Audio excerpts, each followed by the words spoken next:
Hey, buddy, you are mad tonight. You're a mad boy. Oh, we missed you Mondays for a little bit, anyways. Oh, get out of here. You're just like, no, sirree.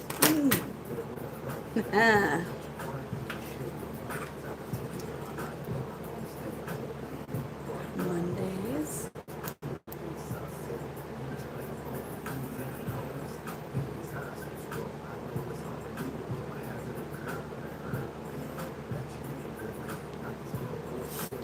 Hi there, CJ.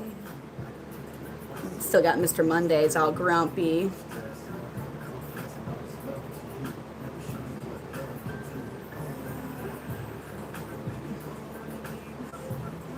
Hi there. How are you? Chazzy? Oh, I thought I said Charlie. Yeah, my Wi-Fi went out, but I'll be on for a little bit. I can't be on terribly long, just well, obvious reasons. But this is 2:30. It's Mr. Mondays. Cute. Hi there, Dan. How are you? Yes, I was on a couple hours ago, but my Wi-Fi was like acting awful, so I had to. Thank you. I feel very tired. I feel very tired. Very tired. But we'll see.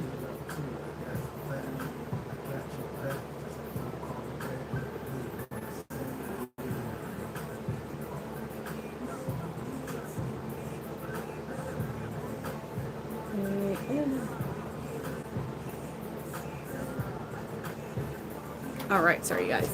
Oh shoot, I thought that was not going to be good. Mr. Monday says hi everybody. Oh, and then I dropped that. Oh, of course. I can't get my stuff together this evening. Whoopsie daisies. Mr. Mondays, you got such a cute face. I have to give it that. I have to give you that. You have a really cute face. Actually, I'm gonna put it different. He's like, what's even going on right now? Mr. Mondays is. He didn't used to be chill, but he's very chill now. He used to be a. Oh, I'm grabbing all that. He used to be. Well, his name is Mr. Mondays for a reason. Might end up. This dude.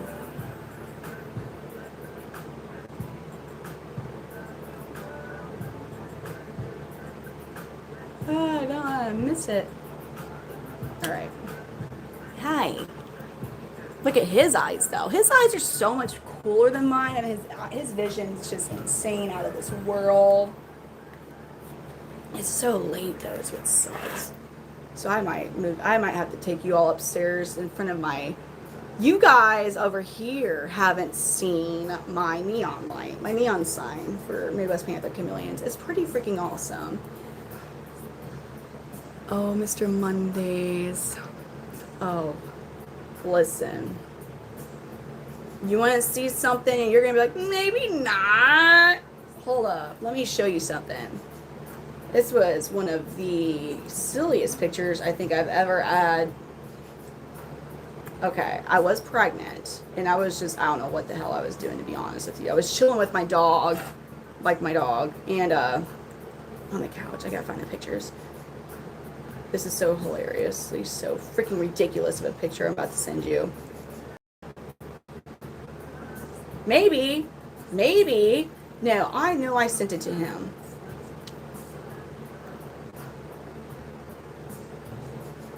He wanted me. He said, send that to me, and I thought I did.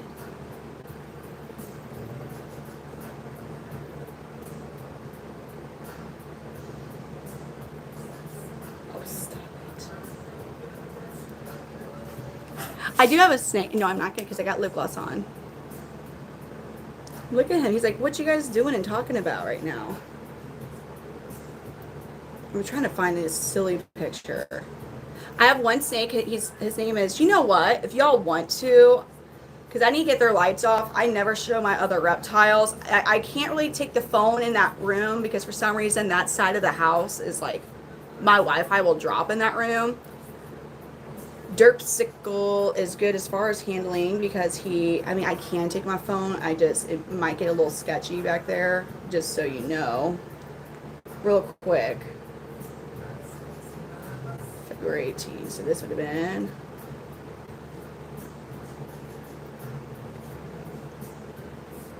No, I mean, before I met my boyfriend, like that was like, oh yeah, like I definitely, people like, oh really? Like a dude I dated for like, not date, I don't even say date. Like I hung out with him one time, maybe two times. And I would, I would post stuff for the Chameleons on different social media. And he was like, I literally just met him. Like, you know what I'm saying? Like, I just met this person. And he'd be like, I hate that you like post, you post about your chameleons before you respond to me. And I was like, well, like, I'm just promoting the business. And he's like, what, are lizards more important to you? I'm like, than you? I just met you. Yeah, like my lizards are more important to me than you. I just met you. Like, it's not like pets. Like, at this, this is a Panther Chameleon. So then he blocked me. I was like, okay, that's cool. Like, it's not that it's like, obviously I would always, like, well, you know what? There's some real, okay, here we go. Here's a picture. You say I always look good? It was bad Wi-Fi, for sure. So here is,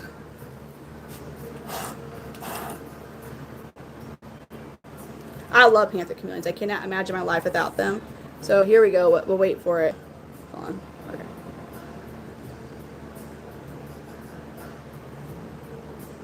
Dude, I was so pregnant just chilling with my doggy, and then my ex took this. I was unaware, and he fucking took this pic. Like, dude. And anyways, that's all out there now. I do love the feed of the Chameleons too. I think they're super cool. But yeah, thanks James. Thanks for that. You know what's aggravating? I just had a charter out here, and they actually just gave me a new modem and router today or yesterday, and it still did that. And I was like, man, and it acted up a few times tonight with a brand new router and modem. Like, come on now. Vernon Panther Chameleons are amazing. Hands down, they're amazing. Let's go. It's getting a little late though. It is technically lights out time. Oh shit. Damn. Fuck. Okay, sorry. I forgot to close his door. I was looking for John Gotti, but he's just chilling in his enclosure, so we're good.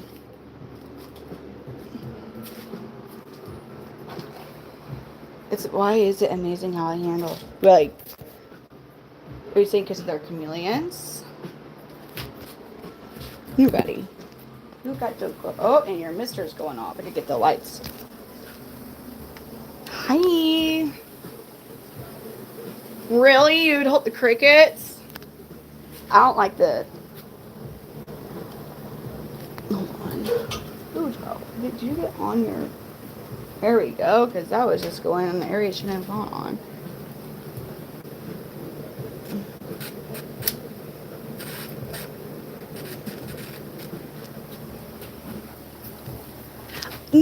No, I was actually streaming on there today. I'm not necessarily on a boycott. Like, I'm not going to 100% give up and get rid of something that I worked as hard as I did, like, to get to the amount of followers.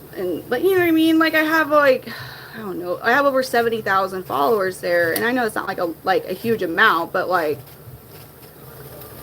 it wasn't easy to get that. And, so I still stream on there, but I just don't want to, like, I was only streaming on there. And because of how crazy they can get with the rules, I'm just not putting my eggs in one basket. And I enjoy streaming. I like how much more, like, I can talk about the brand of the equipment I use. I can't over there, which is weird. I mean, it's not that it's annoying. I like that I'm actually like able to, within reason, we can basically talk about whatever. Hi, how are you? It is freedom. I mean, here, like, I feel like it's like obvious stuff that gets you in trouble, which is how I thought it used to be like that on TikTok. And then they got all weird. Like, people are like, what eyeshadow are you wearing? Oh, I'm like, oh, it's this. And so I actually got some of it on TikTok. And they're like, you're trying to direct people off from here. No, they just asked me about the makeup. True player. Now, the kids are sleeping. Well, I don't think I've ever gone up to after chameleon hours upstairs with you all. But I can't take my music up there, is all I was getting at, because it'll wake the kids up. Some nights I'm able to go up there because without worrying about waking up the kids, because, we're at their dad's. But that is not one of the nights. Tonight is not one of those nights. So we're going to move upstairs and chill up there. I might be able to get another reptile out. I'm trying to think who would be okay to get out. I guess like Derpsicle, my Kenyan sand boa. Everybody always wants to see him anyways. He's a whittle snake. It takes sometimes. Because Kenyan sand boas, they burrow in their substrate. They're cool snakes. They're pretty chill snakes, but they are almost like owning it's almost like owning an enclosure of dirt, because they're always just chilling. Like, they're burrowed, so you don't ever like see them out and about. That stupid mag safe is so. I just carry all this upstairs. You'll see my cat.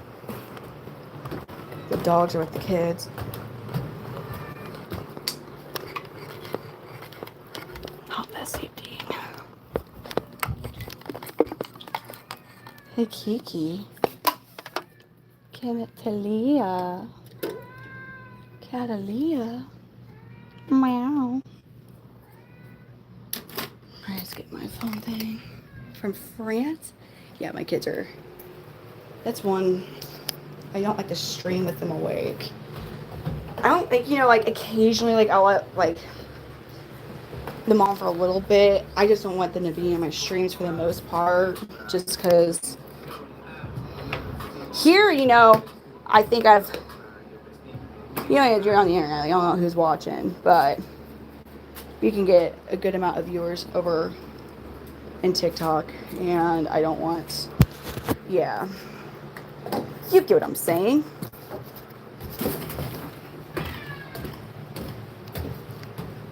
Come here.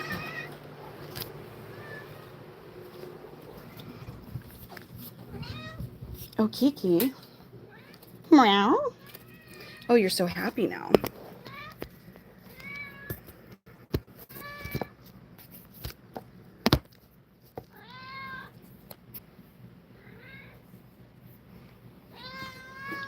Silly cat. Silly Kiki. Trying to see how this. Every camera on every platform picks up light differently, as do every microphones on every streaming platform picks up sounds differently than other sounds. Phone case what? Huh? What you mean? I'm slightly confused. For real? Oh, Kiki. What's up, Catalia? That's cool. Let me get. Who are we gonna get? Can you hear me okay talking like this? Race stuff? No. Huh? Are you talking about like stuff that like obviously we don't talk about bad stuff. You were born into a snake family. Yes. Catalia. She's a sweet cat. Oh. She's like She just wants love. I know. I know. Her name is Catalia. I also have a miniature pinscher named Thor, and a chihuahua named Selena. My chihuahua is 3 pounds, but they're sleeping with the kids. So I have 61 chameleons, 2 dogs, a cat, a gargoyle gecko, 2 crested geckos, a leopard gecko, 2 dumpy tree frogs, a Kenyan sand boa, and a bearded dragon. So yeah, she's a sweet cat. She's actually really sweet. You know, any cat that I've had, like they've all been sweet. Like I haven't really had a mean cat. I've had family and friends who've had mean cats, but anyone I actually had raised, they're all really sweet. Hell, I rescued a cat when the woods, and he was like literally he didn't even have teeth yet, and I had to special feed him, and people like he's gonna be mean because he didn't learn his bite inhibition yet. Sweetest cat, actually even nicer. My devil eyes. I have devil eyes. Wait. Oh, devil eye. I'm a Dilla lady. Haha. That's a fun Wi-Fi. Vocal fry. Vocal fry. I talk all day. When I'm not streaming, I'm calling people for work. Kiki, cat, baby girl, come on. I'm trying not to wake the kids up. No, I'm just tired. I'm just really tired. Really, for real, I'm really tired. Because I'm still awake. My kids are going to wake up probably like at 6. My kids from Winter Storm Fern have not been to school in 2 weeks. Not because it's not safe anymore or whatever. It's because a water line burst in their school. A water pipe burst in their school and flooded the whole school. So now they were off all last week. But now, instead of just being off of school, Kitty Cat, you're making this hard for me to get Derpsicle, just FYI. Oh my god, here he is. Hold on. Dude, Derpsicle, man. Come here, buddy. I only breed the Panther Chameleons. Oh, fuck.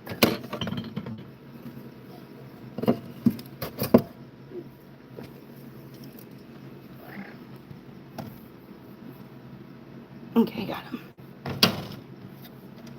Okay, sorry guys, okay. Kiki. You, like... What is my channel about? Normally I have chameleons, but they're asleep. Like, look, you're gonna see my logo. You're gonna see my logo. Real quick, like. Ha! There it is. But yeah, no, I'm tired because I'm playing teacher, too. I give teachers so much praise because I couldn't do it. Like, the teachers recorded, my kids' teachers recorded themselves doing lectures for every day of the week. And I have to play them, and then, like, that's 2 hours worth of class time. And then I have to make sure they're doing their homework. Okay, so my oldest, he's in 1st grade. My middle child, she's in kindergarten.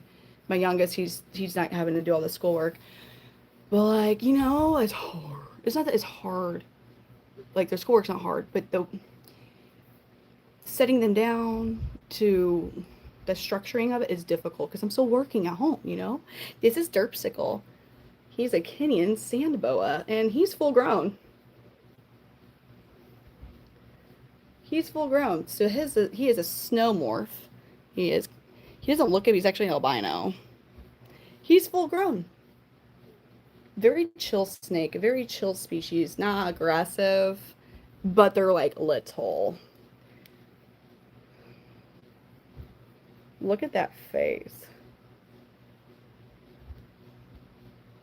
Look at that face.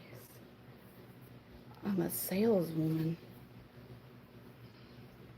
That works from home, which is nice. Yeah. Is Derpsicle aware that he's existing? What is life? I don't know that he knows. It does look like he's going to be shedding kind of soon. Live births.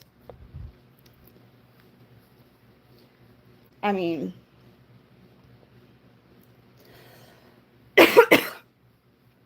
Um, some are in Africa, and I think there's another species that are actually native, I believe, to South America.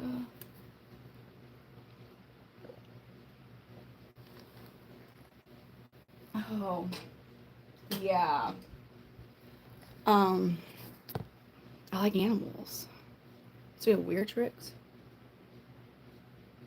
What is it doing? Hi. But reptile expos are like, well, the guy I got him from, he mainly focuses on ball pythons. I will say this is a very underrated snake, and I don't know of a single reptile breeder that just specializes in breeding sand boas. A lot of times they'll have like python, like ball pythons, or like other species of snakes, and they get these. I don't know why. These are good for like, okay, say you want a snake. Like for my situation, I like snakes. I do. Like, um, yeah, I like snakes. Uh, I'm not afraid of them. I'd be totally down to like have a bigger snake than this. My boyfriend is kind of scared of snakes, so when I was like, "Look, this is as big as he's gonna get," like I showed him a bigger, and he was like, "Oh, okay." He was okay with it. So like for people that might be nervous of snakes, and like you get this like little like noodle thing snake, you know what I mean? So I'm surprised not as many people have even if he bit you, it's not gonna hurt. Like you don't get. Look at him, derpsicle. Are you an aggressive noodle? Are you aggressive? Are you gonna listen, sir? What are you doing with your tail there? Whoa! Oh my god! Look at that! Look at this slithery, sneaky noodle thingy.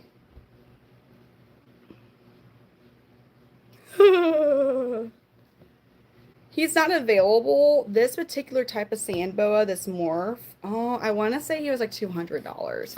Sand boas, there are some cool morphs of them. Like the most expensive one I've seen was like 500. So they don't have as many morphs as ball pythons because I think there's like over 4,000 morphs of ball pythons. And as I said, the most expensive I've seen, and there might be more because I'm not trying to breed them or anything. I wanted a Kenyan sand boa. I wanted a hog nose, but because I live in Missouri, it's not as easy as just to go buy a hog nose because, anyways, he's a slithering snake. Could he bite? Yeah, he's never bit me. These guys are really docile, like they're not aggressive. They're a snake that they're very tolerant of handling. Like, but if they did bite you, like you could scare them because so say you're trying to get them out of their enclosure. They're going to be burrowed in their substrate for the most of the time. So that might startle them. And if they do bite you, like this isn't going to hurt. Yes, for a male, he's about full. He maybe a couple more inches. Like he's about there. He's over a year old, so he might have a couple more. But a female sand boa, they're maybe 2-3 feet. Like they're not a big species of snake. Males are smaller. But yeah, this is full grown. It's all good. This is a male. This is a male. I wanted smaller. I didn't want a female because they get a little bigger. But in terms of snakes, like being 2 or 3 feet long, is not a big snake. Shut the fuck up, no Winkle.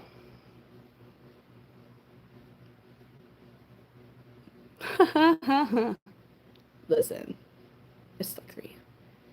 Well, the reason it's okay because a lot of times they're gonna be especially ball pythons. They're gonna be like this. You're not gonna really see their full length that much. It's not big snakes. Uh, like I would never want to get into. That's one thing I wouldn't want to do. I don't want a pet. I mean, I say that, but horse still dangerous. A horse is technically a pretty dangerous animal. Uh, probably actually more dangerous than anything here or any. But when it comes to like the really big rectics and like Burmese pythons, stuff like that, like for when if it's dangerous for that reptile keeper to feed whatever they need to do that involves opening up that enclosure, if it's dangerous and highly recommended to not do it by yourself, I don't want any part of it. I don't want any part of it. is all I'm saying. Oh, Lord have mercy. Of course, I get a snake, and then y'all are like, oh, I'll tell you about my snake. She won't let my snake. Guys, I wanted a hog nose. If you know what they are, they're like, oh, they're freaking cute. They're little spicy things. They're freaking adorable. They're even cuter than this. Like if I know somebody like, there's no such thing. He's on not pinkies, like fuzzies. I think they might be a little. They're like really. They're walking. I say fuzzies, but I feel like they're a little bigger than fuzzies. It's a baby mouse. This is, yes, it isn't Evans. He's a Kenyan sand boa. No. A hognose is indeed cute. Listen, they are cute. They're freaking adorable. You can't say until you actually see it. Hognose snake. I wanted this really bad. I really wanted this snake because they're also small. Like the males don't get big. Let me find. Like,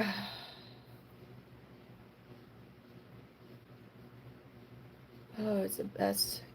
Cute. I'm gonna make sure I put the word cute in front because any snake when they're about to eat something does not look cute. So we're gonna put cute hognose snake. How is this not a cute snake? All right. How is that not a cute snake? Do you see that? Look at that face. That little pointy nose, that little pointy shovel. Look at it. He's just like giving you this cute little eye right there. Really cute. That's a cute snake. Look at this cute snaky. That's another hognose. Cute, freaking innocent, sweet looking snake. Cute snake. Yeah. Look at this. He's still cute, even though he's pissed off. Look at that cute little snaky. They're cute. They're freaking cute. But I live in Missouri. Why is that a problem? Why is it a problem? I live in Missouri. They're technically native to a really itty-bitty small part of the state of Missouri. Now, the type of hognose that most people want as a pet would not ever survive in the wild because they're like albino. It's actually like a deformity, if you want to say. And like, yeah, sure, it happens in the wild, but albino creatures usually don't last long in the wild. So because they're native, Missouri is strict about native species, and they're technically hot. They're technically hot or venomous, but they're rear-fanged venom. So if they ever were, it's hard for them to actually bite you. But if they actually did bite you, the type of venom they have is usually harmless to people. It's for amphibians and like smaller reptiles.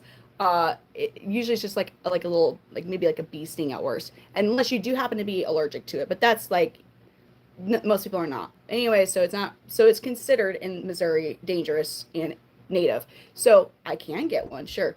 But I actually have to have two departments. I think the conservation department and possibly the Department of Natural Resources.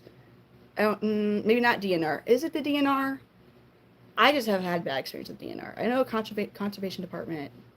So wildlife something. You have to have two state.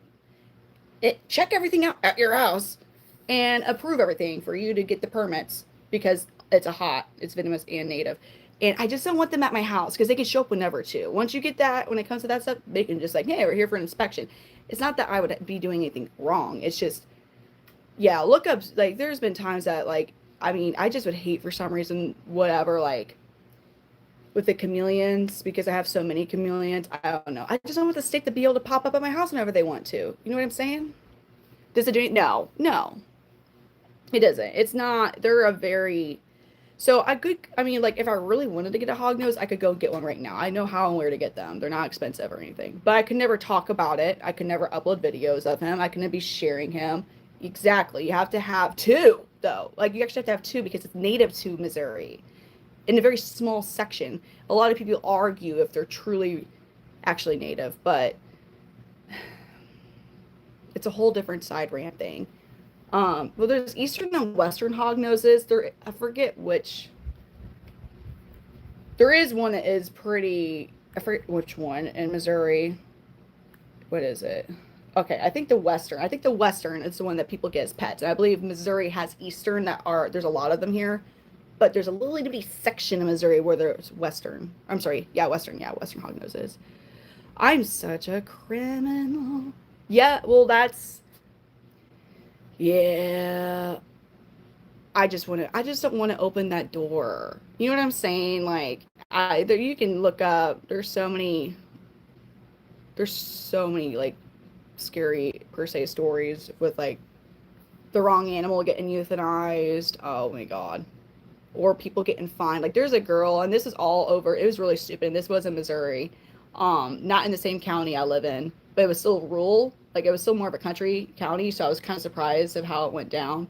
But somebody was mad at this one girl, and she did breed like geckos and like ball pythons, like nothing dangerous by any means. Um, and so this girl that was pissed off at her, called the animal control on there and said that she was keeping really dangerous snakes with young children around and they were improperly housed. So they made this false report. So they go to this girl's house because of this report that was made. And she obviously didn't have anything like that. All she had was like crested, like different types of geckos and like ball pythons, maybe like some boas, but they weren't they weren't dangerous types of snakes. They ended up pulling some baloney law that technically, when it is applied for like dog kennels and dog boarding facilities, grooming facilities, where it's like if you have 5 or more cages or enclosures for like a species of animal, you're supposed to, but it's like a boarding law. There's a certain fee that you're supposed to pay yearly per every 5 animals. I have 61 chameleons. That's nothing compared to other reptiles. Like people, ball pythons, they'll have shit thousands. Same with geckos. So every 5 of the same species, it was a fine, like, and it was a crazy amount of money. So I hope she does, because the law doesn't. That specific county law, whatever, is for like dog breeding, dog grooming facilities, or cat, like where you would board your cat or your dog at. It's not for a reptile keeper, but that's what they did, and they really want to, like, yeah. So I have 61 fucking chameleons. Oh yeah. Oh yes. Yes. Yeah. Yeah. Like my numbers, like I have a lot of chameleons, but I promise you, even if compared to other panther chameleon breeders, I have small numbers. Look at him. He's cute. Everybody usually asks to see Derpsicle, and I never get him out. But that's my Derpsicle. Got thousands of snakes. And then here's the thing, like, because they're easier to keep than like there's certain reptiles are easier to keep, and like chameleons. So, yep, it's definitely, like, my amount is not big. Yeah, he's really chill. Now I'm going to show you one of my crested geckos. His name is Frogbutt. I'm going to put him up, wash my hands, and then I'm going to get Frogbutt to show you. He was actually given to me by one of my friends who breeds lychees, crested geckos, gargoyle geckos, all of that. Let me wash my hands and I could get Frogbutt out for you all. He's cool. So when I'm with my chameleons, they are the same species, and I clean I spot clean poops and everything, and I have run fecal, they don't have parasites. But when I cross different, like when I start to handle different species, like these guys, you should wash. But short of wearing gloves, which my skin, even though not like that, my skin has really weird reactions to gloves, and I can't. It's also a texture thing for me. But yeah, you should always wash before you're switching to species like this. All right, let's get Frogbutt. Where are you, Frogbutt? Hey, baby. Oh God, Frogbutt. Shit. Baby. Okay, and we'll get Harley.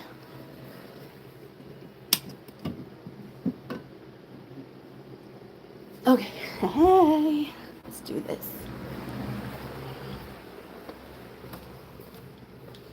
Because he dropped his tail, and honestly, I was really mad about it because it wasn't. He just decided to drop his tail overnight, and crested geckos do not regenerate their tails. I guess they can, like they have the capability, but they just choose not to. This is Harley. He's my Harlequin crested gecko, and this is Frogbutt, my red phantom. So he was given to me.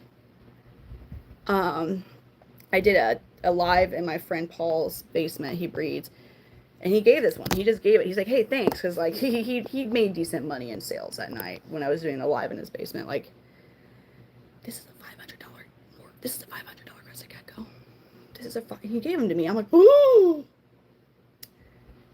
isn't he pretty? But anyway, so he dropped his tail, and I named him Frogbutt. I was getting a bit lazy on naming reptiles, and Harley. Well, he's a Harlequin. So, and they're both boys. They got cresticles there. You see those? Yeah, so these are crested geckos. These are usually people's first type of pet reptile, crested geckos, leopard geckos. I don't know what the fuck you're even asking. So it's a defense mechanism. So in the wild, or like if you know if they're getting, dude, you're gorgeous right now, Harley. He's so pretty. Say like a cat, like was it they're getting chased by a cat like strikes their tail, they can drop their tail and still wiggle, so it'll distract the predator while they can still run to safety. Leopard geckos do that as well. I'm trying to think of the other geckos. Gargoyle geckos. But leopard and gargoyle geckos are going to regenerate their tails. Maybe wild ones do. I don't know if it's just a captive crested or what, but so sometimes it's just because they get scared. So because he wasn't being handled and it was overnight, what probably happened is when his lights turned on for the day, he goes, "Oh shit," and dropped his tail. Like it might have startled him. Yeah. He dropped his tail, I want to say July or June.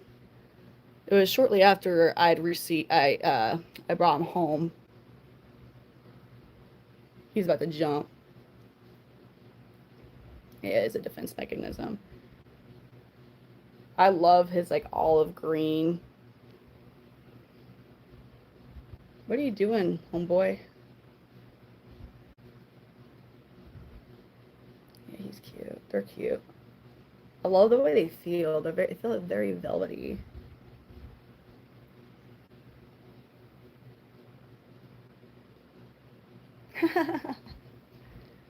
I just am afraid that they're gonna get hop in here soon.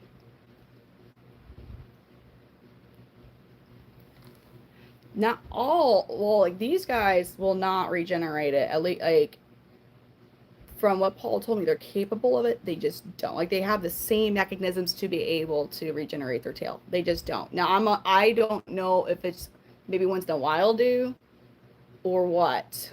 I don't know that. Yeah, they look like they definitely look like they have stumbled upon like a pile of some substance and are just like, wow, whoa, guys, I can hear colors. I can taste colors. I can hear colors. Just always, woohoo.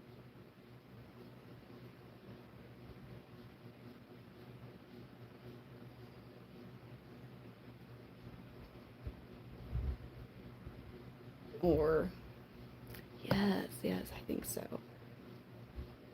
My leopard gecko, Euphoria is her name. Her face, she's so sweet, but it looks a little mischievous. Like there's some leopard geckos, like when you look at their face, where like the type of like the way their mouth is positioned, I swear, it looks like they're like, I just committed mass crimes against humanity and I'm gonna do it again. Like they look like evil. She is like a little mischievous. It's kind of like maybe she'll like hide your keys the morning that you need to go to work and you're looking all over for them. You're like, oh god dang, where are my keys at? And then she's like, and then she gives it to you like 30 seconds before you would be like late and fired from your job. That's the type of mischievous look she has. Yeah. Joy geckos. I don't think these guys will save you money on your car insurance. So this day gecko. Really? That's cool to know, Kyle. Hide your keys. Hide your keys. Hide your phone. Because everything's going to be hidden from you. I try to make it work. Yes, this guy's like, God damn, I see a freaking lion. He goes, you know those suckers are the things that try to get me? No, I don't imagine any of my reptiles at 10 feet. Hell, like I love my chameleons, but I am 100% aware. Now I'm gonna put these guys up because Catalia is like, these are both crested geckos. Oh, no. He almost shared the live to other people. He goes, oh, I have to do it again. He says, hi, folks. He's like, he goes, fun fact, do you know male crested geckos like to actually feature themselves? I didn't know that until, yeah. Male crested geckos are freaking pervs. They'll, they like to sometimes leave their homemade icing on you occasionally. That's always a fun freaking experience, like the hell. Like, I can't, I've never, you know, it's like, what the fuck, dude? Dude. That's so cool. Yeah, I mean, that could be a possibility. I'm gonna show you all Euphoria. Let me put these guys. Oh shit, fuck. Sorry. They just. Oh damn. Oh no, kitty cat. I'm just gonna like, even though I shouldn't, I'm gonna give you a can of cat food just because I don't want you to like scare these guys. I don't want the lizards to get scared of. I can't get Dragonite out. I have a bearded dragon. I can't get him out though. I'll show you. Move, kitty cat. He's past the FO. Do you kind of see him sleeping? Dude. That's Dragonite. He my bearded dragon. He just chilling. I have him a huge ass zen. It's a 6-foot long enclosure. Yeah. Yeah. Yeah. I like when I was doing the live. Yeah, I gotta give her canned food or something. It's really like you've already had some. You shouldn't be getting any more, but like I can't risk you. I cannot risk you. You didn't even eat yours. What do you want then? Like you're acting like. Wash my hands again. No, I'll get Euphoria, my leopard gecko out. I don't got one of those.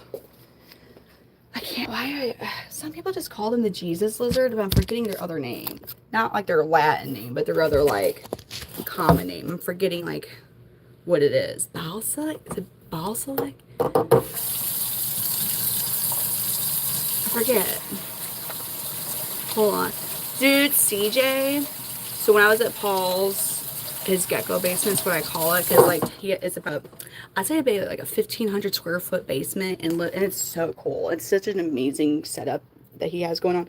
But basically, from floor to ceiling are amazing gecko enclosures against all the walls, and it's like, dude, it's so cool. But anyways, I was doing a TikTok live for him in his basement, and I happened to take a look, like in my eyes, just magically happened to land upon a male crested gecko, just giving himself a sloppy toppy. And I'm like, no freaking way. He's like, yeah, they do that. And he's like, blah, blah, blah. And I'm like, no, no.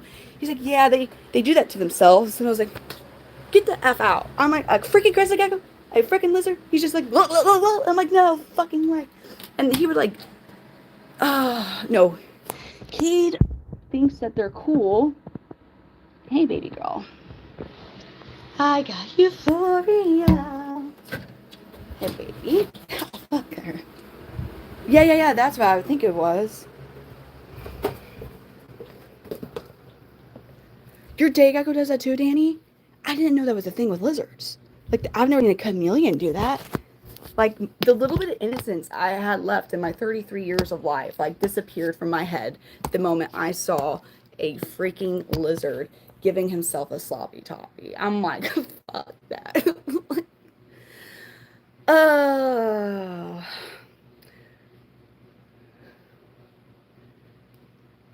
So this is Euphoria.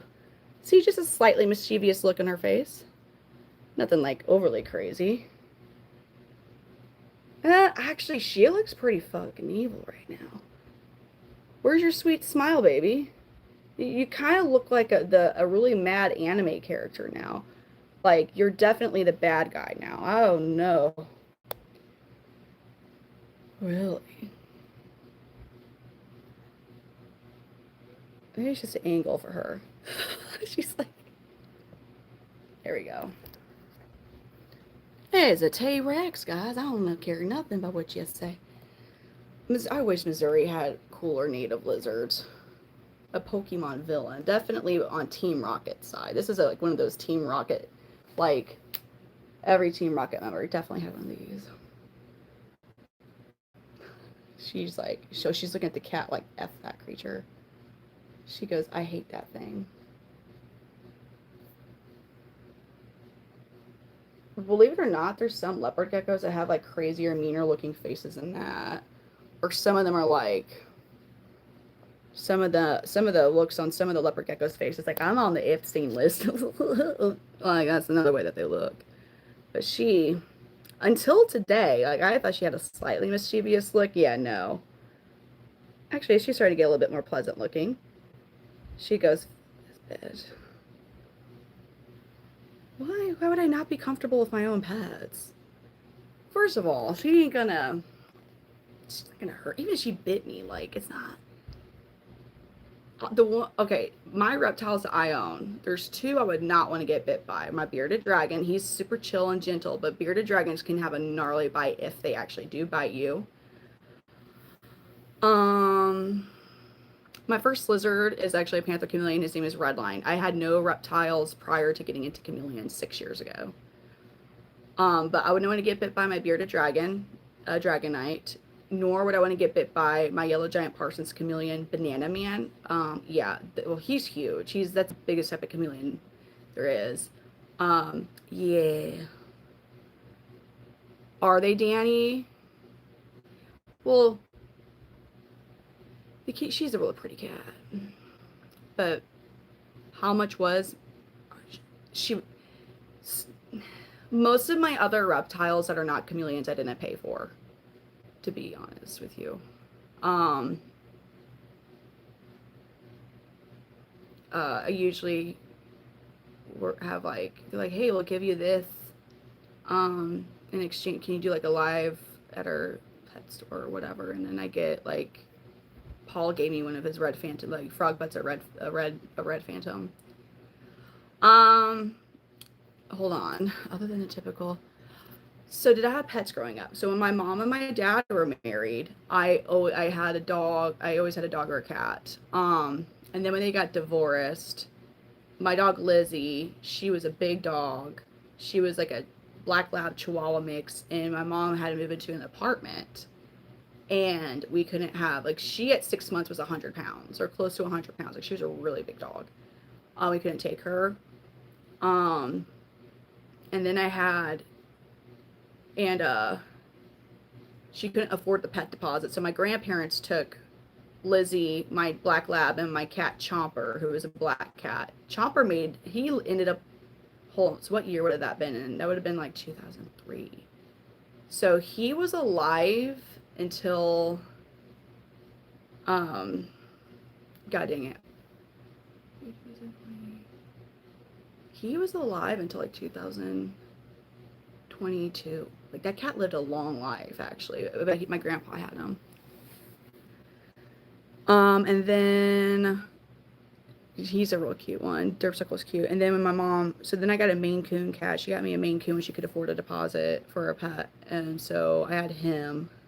But then, when she met my stepdad, he does not like animals. So I didn't, so yeah. Yes, Danny, thank you. Thank you, Danny. You're amazing. I'm modding you. For some reason, in my tired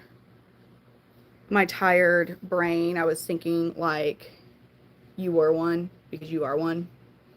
It's not here. The helly? Dude. You guys don't get it, though. Danny was here the other night. Her name is Euphoria. That's my thing, Charmaine. Now, I understand, like, if people are allergic to certain animals, or if they even have, like, a traumatic experience, like, I'm not going to be like, you're a vampire. But, like, oh, you randomly don't like dogs? Like, you just randomly don't like dogs? Like, uh, you know what I mean? Like I love all animals. I even get sometimes like people maybe don't care for cats because if you've had a bad experience or like I don't know, just say the only cat you ever had experience with that was just like an app like your friend had a complete dickhead for a cat. You know what I mean? Like I could get it, but like if you for no reason don't like dogs and like if you're allergic, if you had a traumatic experience, I get it. I'm not like unreasonable, but if you don't freaking like dogs for no reason, like what's up? My Maine Coon. My Maine Coon Rascal was his name. He was really gorgeous. He was like close to 30 pounds. He was a big cat. He was more like a dog. He hardly meowed. And he would play fetch. He loved water. But so we ended up my great grandma took him, but she let him go outside, which I hate that. I don't let my I like as an adult, I don't have indoor outdoor cats. I do not do that. But he ended up a freaking bobcat got a hold of him. And bobcats are like they love and this bobcat we live out in the country and he ended up I don't know, can I say KIL on here or like the or do I have to say unalive? Do I have to say unalive here? I have to say unalive on TikTok. That bobcat ended up unaliving like 20 house cats that were like indoor outdoor cats. So they took care of it, but he was a big bobcat. But yeah, he took out my Maine Coon. And then, yeah, Maine Coons are freaking amazing. Yeah, bobcats are like they're not good. Like okay, they're good for like okay, like they have their purpose. I'm not saying that, and they're beautiful creatures, but they will go out of their way to kill a cat. Like if they especially a male bobcat, they will go out of their way and they don't eat it. They basically torture it, and then like I actually had the unfortunate I found Rascal, and it was a very gruesome sight. Um, yeah. But then who said animals? Oh, yes, they do. Do you feel the same attachment to them as you do like when no, it's a different bond that you have with your dog. In my opinion, I have a different bond with my dogs than I had my cats. I love my cats, you know. And I had a different bond when I had my horse. I had a way different bond with my horse than I did my dogs. It's and it is like I don't know, like she's there it yeah, I mean I love all of them. It's just you have to stay on the live, okay. And I'm the same way, sure. What type of dog? So I've always had big dogs and now I have small dogs. Like I had my adult dogs, like when I was an adult with my own dogs, I had Boss, who was an American Staffordshire Terrier. He passed away when he was 12 due to like cancer. And Azul, he was an American Bully, an XL, beautiful guy. I'm guilty of being lazy and just calling them both pit bulls, but they really were not true American Pit Bull Terriers. But that's what I had. Azul was 10 years old. I had to put him down. That was real sad. So now I have a miniature pinscher named Thor. He is 4 years old. I adopted him when he was 3. And I also have Selena, my Chihuahua, because when I had to put Azul down, because I'm one of those people that like I'm gonna go with the dog when I put, I'm not just gonna like leave you by himself. Like I'm gonna be there. Dude, I was a wreck. Like I was like, is it too late? And she's like, no, like I was messed the f up. My boyfriend's like, oh hell, she's not gonna function now. I wasn't gonna function. Like that was a rough one. So he was like, here you go, and then he had a Chihuahua puppy. He's like, I know it's not a pit bull, but here you go. Like a pound and a half little Chihuahua puppy. So this morph is called a yellow snowmac. As I forget the word for that random spot. There's a word for it. I forget what the hell it is, but that's awesome. I will tell you, like, people may hate me for this one. There's a dog breed. I mean, this might be a controversial one. I would love to get a Canis Panther. I would love to get a Canis Panther. I am not in the place right now where I live as a temporary place. I am not. I feel like I don't know. Like I'm still like I'm not at the place where I feel like the time where I would want to, because I want to get, because I do have 3 young children and I am all for adopting. It's not that, but I don't want to adopt a dog that's a big breed if I don't know almost everything it's been through. And you always are going to have you're going to always have a risk with a big dog, but like if there's an unknown trigger because something happened to them, even when they were like, and it happens to my kid, I don't want to run that risk. But anyways, so I like to research a lot, find what fits my lifestyle. I love big dogs. I like to feel safe from them. But my dog Azul is trained to like his recall right back inside. When I told him I'm gonna get recall was on point. There was no hesitation. Like I could leave that dog outside with my kids in the front yard. He's staying in the front yard watching them. If anybody came to that like an Amazon driver, I go inside. He'd go inside. Uh, yeah, like but he wouldn't let you come in my yard with my kids. You're not gonna get anywhere near my kids, and that's what I liked. I liked that a lot. He was a very well trained dog. Um, I don't have the time for that. So I have small dogs. My Chihuahua is the sweetest Chihuahua in the world. I socialized her from basically day one though. Like I didn't just like let everybody touch her, but I carried her around, and that's what I did with my pit with Azul. I made sure in the first 100 days of his life that he had been exposed. Oh God, I think I'm getting this statement wrong. Basically, you have them around. I think it's 100 different people, and I forget what the time frame is. I'm tired, but it doesn't have to be like where they're actually pet or like interact. It's just like you can take your dog into Home Depot or something, and like they're exposed. They're like 20 people. Like there's a certain amount of people, and I did that with him.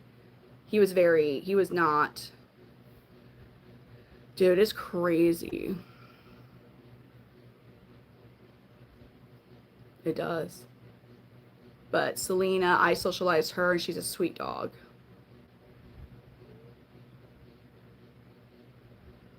That's good though, Amanda. Her name's Selena. Chihuahua. My Chihuahua is Selena. My miniature pincher is Thor. Danny, I have one cat. Her name's Catalia. I just, yeah, like Azul. So when I left my ex-husband, I first he wouldn't let me. I couldn't take Azul at first, and then when I was able to, he wouldn't let me. But then when he met his girlfriend, he would go, like he would leave Azul alone for 2 days, like not check on him, nothing. And then he was like, once he had to try and sell the house, then he would like go home, like let him out and give him food and water. Oh man, it was. But anyways, my dog lost all of his training because even like they still need a leader, and they still need like no matter how well your dog is trained, like you still always need to work with them every single day, and it all disappeared. And I had worked with rescues before, like in the Humane Society, and I knew how to like react or to certain situations. And when he's out, my cat, she's chilling somewhere now. I don't know where she went. I had an Amazon driver deliver.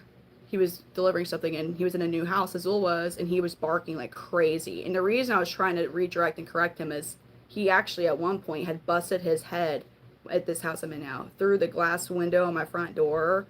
Like I caught this all on ring. That dude was scared shitless. I can't say I blame him. Like a freaking 95-pound like American bully just bust her big ass beefy head through the glass in the door. Blood's going out everywhere. And then he was like, "Oh hell no!" He threw the package and like ran back. Anyways, so I didn't want him. But the dog got very lucky. Like he did cut his nose, but so I was correcting him, and so he redirected to me, and I knew how to handle it.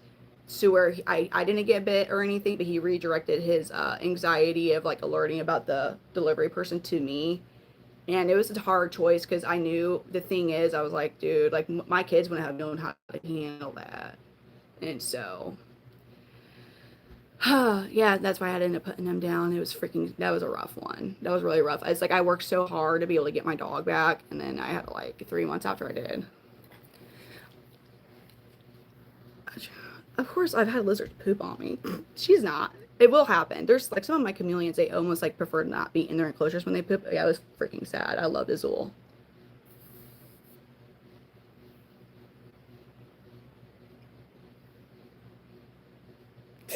Her face cracks me up.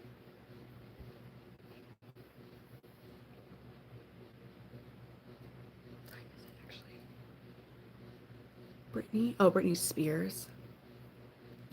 My name was supposed to be spelled like Britney Spears. Like, but I'm Brittany. What was the real question? Oh, for fuck's sakes. Damn. Damn, Brooke. Yeah, those are some real questions. Maybe he's asking, is Elizabeth? Oh, hell no. You honestly, what's so messed up is this is actually tame. I have gotten some. Like the other night on TikTok, someone's like, well, you put your head in the air fryer. I was like, what the fuck type of question is that? What type of question is that? No, but my name was supposed to be B-R-I-T-T, or B-R-I-T-N-E-Y. And my mom, she had to have like an emergency C-section with me at a military hospital. So they don't, first, when they first try, at least back in the 90s, when they first try at least a Hawaiian military hospital, they don't give the girl, they don't give the mom epidural. That's a cost that they usually don't want to do. So then she had to have an emergency C-section after being in labor with me for like 48 hours or some stupid shit. And anyway, so she was unconscious for like 4 days. So after having me, so my dad, he's like, he's like, I struggle to remember what she even wanted to name you because he was always gone. He was in the military, and so he got the birth certificate and he spelled my name instead of B-R-I-T-N-E-Y, he spelled it B-R-I-T-T-A-N-Y. Now here's the thing that was the issue is my poor mom had, like you didn't just like go and order some cheap stuff online with like the baby name on it, like it was made, like your quilts and stuff, like everything. So she had Brittany, like Brittney, like everything all ready to go. And so then after like when she got that birth certificate and she saw how my name was spelled, she's like, what the fuck? Like she was pissed. Oh no. Wait, all right, let me see. Andrew, hello, Andrew Parker. I am a military brat, yes. Yes. I'm a military brat. My mom, they lived in Hawaii because my dad was in the Coast Guard. He retired from the Coast Guard, but I guess the Coast Guard gets stationed in locations a lot longer than like other branches do. So my mom lived in Honolulu with him for a very long time. And guess what? Guess what ended up happening? Guess what? I mean, you may or may not know. There's not that many people in here, so I would be surprised. But he ended up getting transferred out to freaking Granite City, Illinois. uh, so Granite City, Illinois is like next to East St. Louis. It's like right on the other side of the Mississippi River from downtown St. Louis. Like if I stood on my roof of my childhood home, I could see the skyline for St. Louis. So imagine going from Honolulu, Hawaii to like the armpit of the Metro St. Louis area, which is Granite City, Illinois. I was young. I don't really know. Yeah, so like my mom. No. Except for there was this one. So there was like they had like the walls of the house. I just remember they were like almost like big concrete, like it wasn't like bricks, but the walls of the house that we were in was like almost like concrete blocks. They were like, with like cement in it, but they were painted like an off-white yellowish color. I was very young, but there's geckos everywhere in the house. I remember the geckos, and I remember like the wall for some reason. But yeah, and then Granite City, Illinois was just different than paradise, to say the least. Oh, look, she's like, what you doing? She's like, keeping an eye on that freaking cat's what I'm doing. Yeah, but I see I'm not even gonna lie. I have been so tempted to buy a day geckos and just let them live their happy little life in my basement. So like insects that get out of the enclosures, which is gonna inevitably happen when you have as many chameleons as I do, and crickets are just, crickets. And then, they can just live their life down there because like it stays warm enough for them. It stays warm enough for my chameleons. And like, there you go. Like, here you go, day geckos, enjoy your life. Like, I don't have bad chemicals and stuff down there because I got a lot of chameleons. Like, I would be really stupid to have bad chemicals down there. Am I American? Is this a trick question?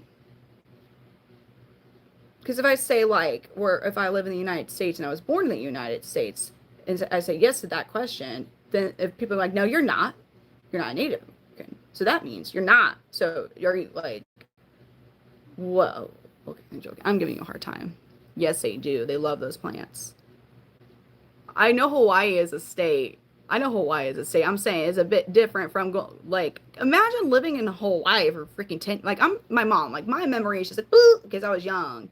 But imagine like ha la la la like you're pregnant in Hawaii. You're just like you wake up and like I'm gonna go and maybe a little drive and then go to the beach or oh I don't know and like you wear a sweater because it's god dang it's so cold it's 71 degrees so you're wearing a sweater in the low 70s like get the fuck out of here and then you get transferred to Granite City, Illinois. Yes, Cinderblock, yes. You're Australian. That's awesome. I would love to visit Australia and also New Zealand. So that's what I'm saying. Like, like that's my poor mom. Like, ah, poor thing. Poor mama. Poor mom. Yeah. It's like sometimes you get to ride the Metro Link. And, my dad, like when he was home, he was always like, we're gonna have a great time. And he was so good at taking me to like the St. Louis Zoo, the Science Center, Union Station, and he was like, you know what, we're gonna take the Metro Link from Granite City and take that everywhere, just like like your little like inner city like train thing. It always smelled like urine. It always smelled like pee. Back in that time, it always smelled like pee. That was at least it was still safe to go into Metro Link. It's not safe to go into Metro Link anymore. Like there's been some real like bad stuff that's happened on the Metro Link. A lot of gang related activity. But back in that day, I would just remember my dad would he like, come on, let's go here, and I was like, hee. And I remember we walked into the elevator for there, and I smells like urine. And then like the actual Metro Link, the urine smelled with like a little bit of like damn, what was that cleaner that everybody like that pine salt and then like the that little mixture of both of them, the urine in that. Yes, nah, this here is a leopard gecko. Military life for sure. My sister went from Hawaii to Afghanistan. Oh damn, they're like tropical paradise to desert. Oh no, Afghanistan's more of a colder like desert climate, right? More of a like, forget no, but then they're like, that's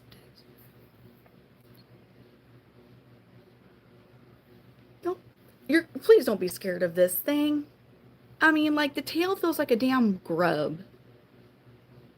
Oh, it was very hard to make friends. Oh my god, it was super hard to make friends. I mean, well, Hawaii didn't matter because like I had like I was young, like I was in school.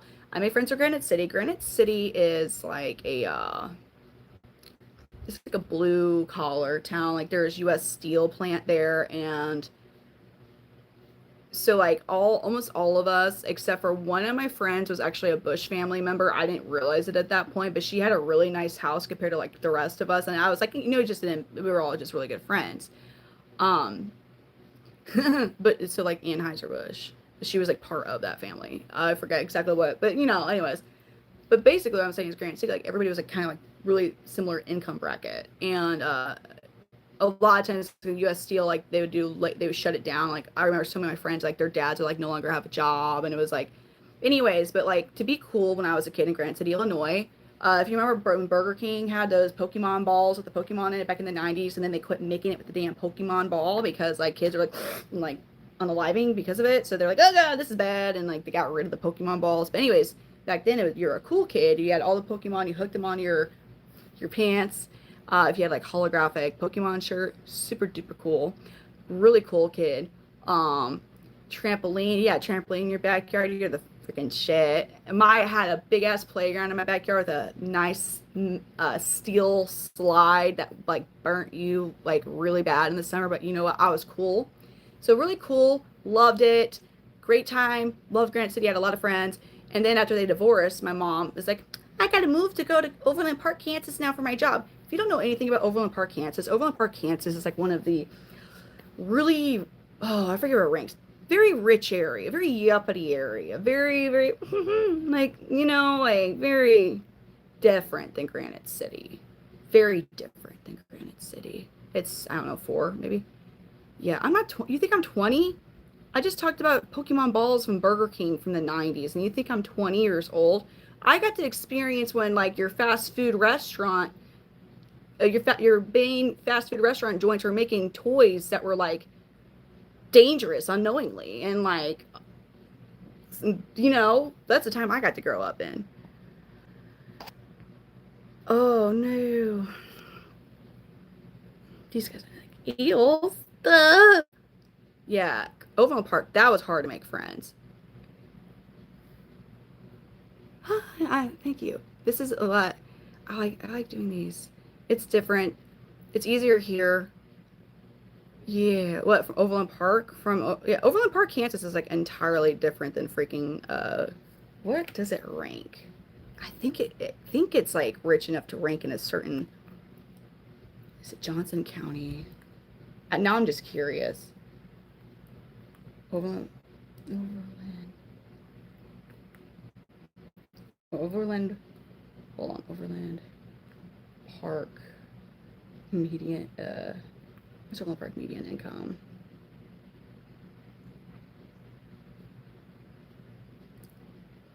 Hold on. No. Johnson County.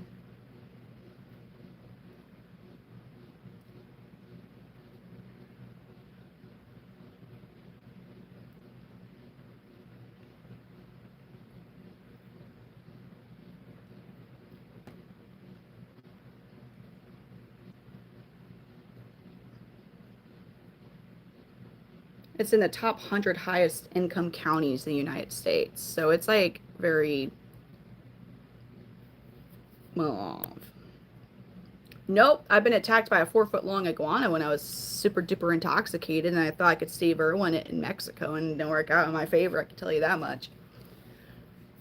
It was nice talking to you as well, Andrew. You have an amazing night.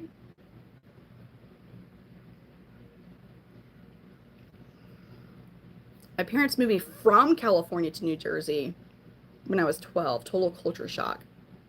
But were you cool to the people in New Jersey, at least? Because you're from California? Because I feel like it would have been even worse if it was the other way around. Like, I knew of a guy who, like, dated this girl, and she had a real, like, real strong accent, like, you know, like and that's your kid. What's that Sam Adams commercial? It's like, and you know, kids, your cousin Vinny from Boston. Like, she talks like I can't do it right now. I'm too tired. Beautiful girl, well off in money, like very smart girl, and he couldn't handle the accent, and that was why he ended up breaking it. Because he like sat down, and he thought about it, and he's like, could he live with you and like, hey, Peta, like for the rest of his life? And he's like, I can't. I love everything about her, but the voice was like, he said like was and like he broke up with the poor girl over it.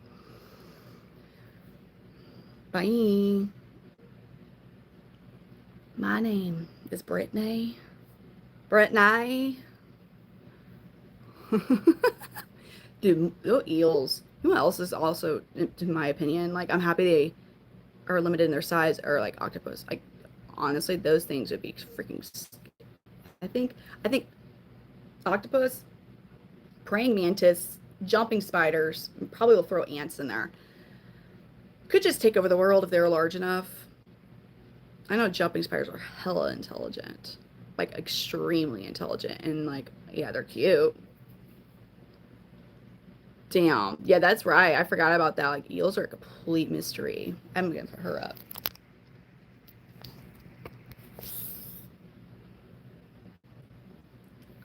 How old am I? And a beautiful, you think I'm a beautiful snake?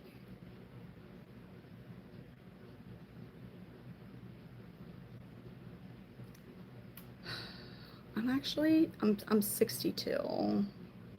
62. Or am I?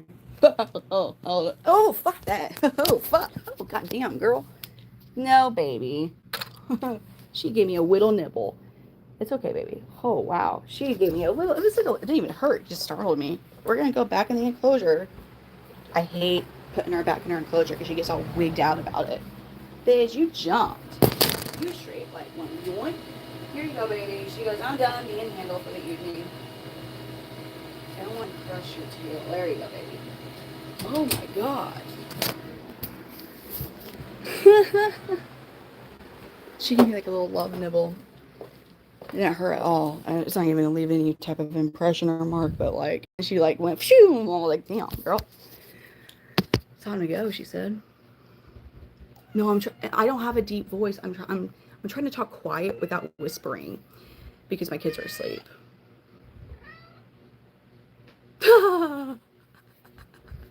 Yeah, it's like dating Janet from Friends. Yeah, actually, I witnessed that real life happen. No, my voice is really not deep. I'm just trying to. Whispering's bad for your voice. It just is. Like long term whispering is awful for your voice. I'm trying to not talk loud. And I feel like if I talk in my normal voice, it's going to wake them up. But I also want you to hear me. I think I'm overthinking how to talk. But here we are. And also, I talk all day. I'm on the phone all day. When I'm not streaming, I'm calling a lot of people, a good amount of people, talking to them. And Darsh, it's just super high pitched. Wait, huh? Yeah. I honestly forget what it's called, what I'm doing. Oh, dang. My cat's not, she is a sweet cat. Hold on. What's fake? No. I just took them 2 days ago and the eggs are, what's fake? Is that fake? You are pretty but fake? Why am I fake? What do you mean? You don't know me. Wait. I'm in the, dude, you're cute. You're getting big. Big girl. Meow. So I spot clean every day, and so spot clean's like look for poops, leaves that have fallen, dead bugs, whatever. You just spot clean. You should deep clean at least 2 times a year. I like to do more than that. So deep cleaning though, deep clean is when you actually are going to have to remove the chameleon. Because you're the best way. Oh God, well, I can never say the type of parasite. It starts with a C, but it's like every reptile keeper's fear. But the only way you can ever get rid of this parasite and or prevent full, like the only way it'll go is from high temperature. So I use a hot water steamer. So obviously I have to take the chameleon out because like I won't have a chameleon if I keep the chameleon in there. I'm like, like they're not going to be alive. I still, even when I'm doing deep cleaning, technically that's when you can use harsher chemicals. You would wash them out, but like I don't. I use the same cleaner that I would if they're in there because it's safe for reptiles. It's expensive. Veterinarian clinics use it. It's like $80 for a bot, but you dilute it a lot. But steam, so I will get steam, and I don't take the sticks out. I mean, I steam the sticks, but I'll take things out that I can take out, and I'll clean those separately. Or like, because there's some things that you don't want the steam to touch either. But like, then I just everywhere take like the bottom part of it out, and like, yeah, and you use a steamer. You just cannot have the chameleon in there. I used to be into African cichlids. I loved my African cichlids. I had a 180-gallon acrylic aquarium. I had haps and OB peacocks and OB haps, and it was really pretty. But it was a lot of, like the water changes. I was also pregnant, so that's probably why I was like, fuck this. I thought it was harder than chameleons. And the thing that sucks so bad about African cichlids is you're gonna have your tank boss. Sometimes your tank boss is also your tank bully, but you're always gonna have a tank boss, probably maybe also a tank bully.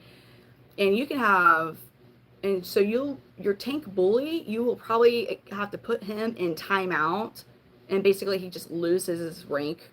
And you put them in timeout for a few days, so they like lose their rank amongst the other fish, and then like you can put him back in, so he quits being a dick. But they love to do, and I don't know how they know this, because I don't know how they're able to just know this. So say you have a favorite fish, and that's your fish. You're like, that's my favorite fish in the whole African cichlid fish collection I have. For some reason, your tank boss knows. I don't know, but then one morning you'll wake up and your favorite fucking fish is because your tank bully just shredded apart. Man, freaking heartbreaking. Put pink bow tie. What happened? But I loved them. I think getting a sorority, a beta fish aquarium would be cool. Female. Like, is this a sorority? What did they say? I'm trying to look. What's your text, Emma? What did you say? Can I click on you and see all your channel activity? You said, and what's your real age, Danny? Wait, what? Hold on, here we go. That snake in your hand. Snake, snake, snake. Love bites from snake, snake, snake, snake. She's 20. You are 20, snake. How old are you? I think you are 20 and beautiful, snake. 62 and single by any chance. That's the thing I didn't really. Come on now. Come on now. Come on now. Why do you want to know how old I am?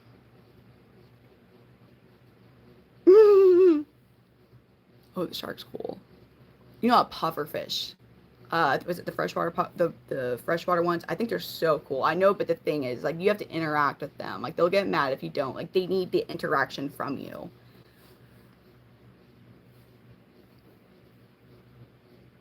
I really don't care. People know I'm 33. I feel like pretty, like, just 33. Listen, I like. Oh, I'm not gonna like just stick my hand. I guess that sometimes you do. I take that back. I already know. Sometimes you're freaking like elbow deep in these aquariums. I bet they would have. But the pufferfish, oh my god, they're so freaking cute. They're so I love really intelligent animals. But I like the one thing I didn't know about them until like when I was talking actually the girl who gave me and bred my leopard gecko. You have to interact with them like a lot on a daily basis. Like, they will get mad at you if you don't. Like, they'll get depressed and mad if you don't interact with them.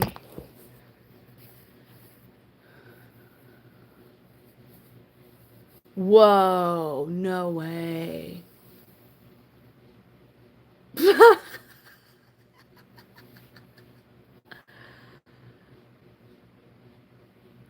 I think they're really cool. Mm. Damn, I'm just like a glutton for punishment as far as like my freaking sleep schedule.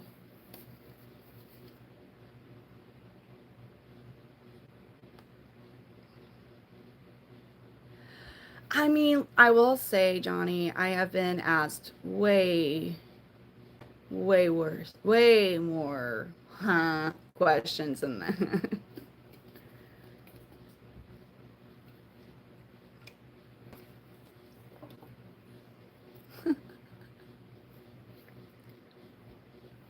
That movie's freaking hilarious. It's a good movie. I always that part with like where they're all like in the fish flopping them. I'm like, oh god, no.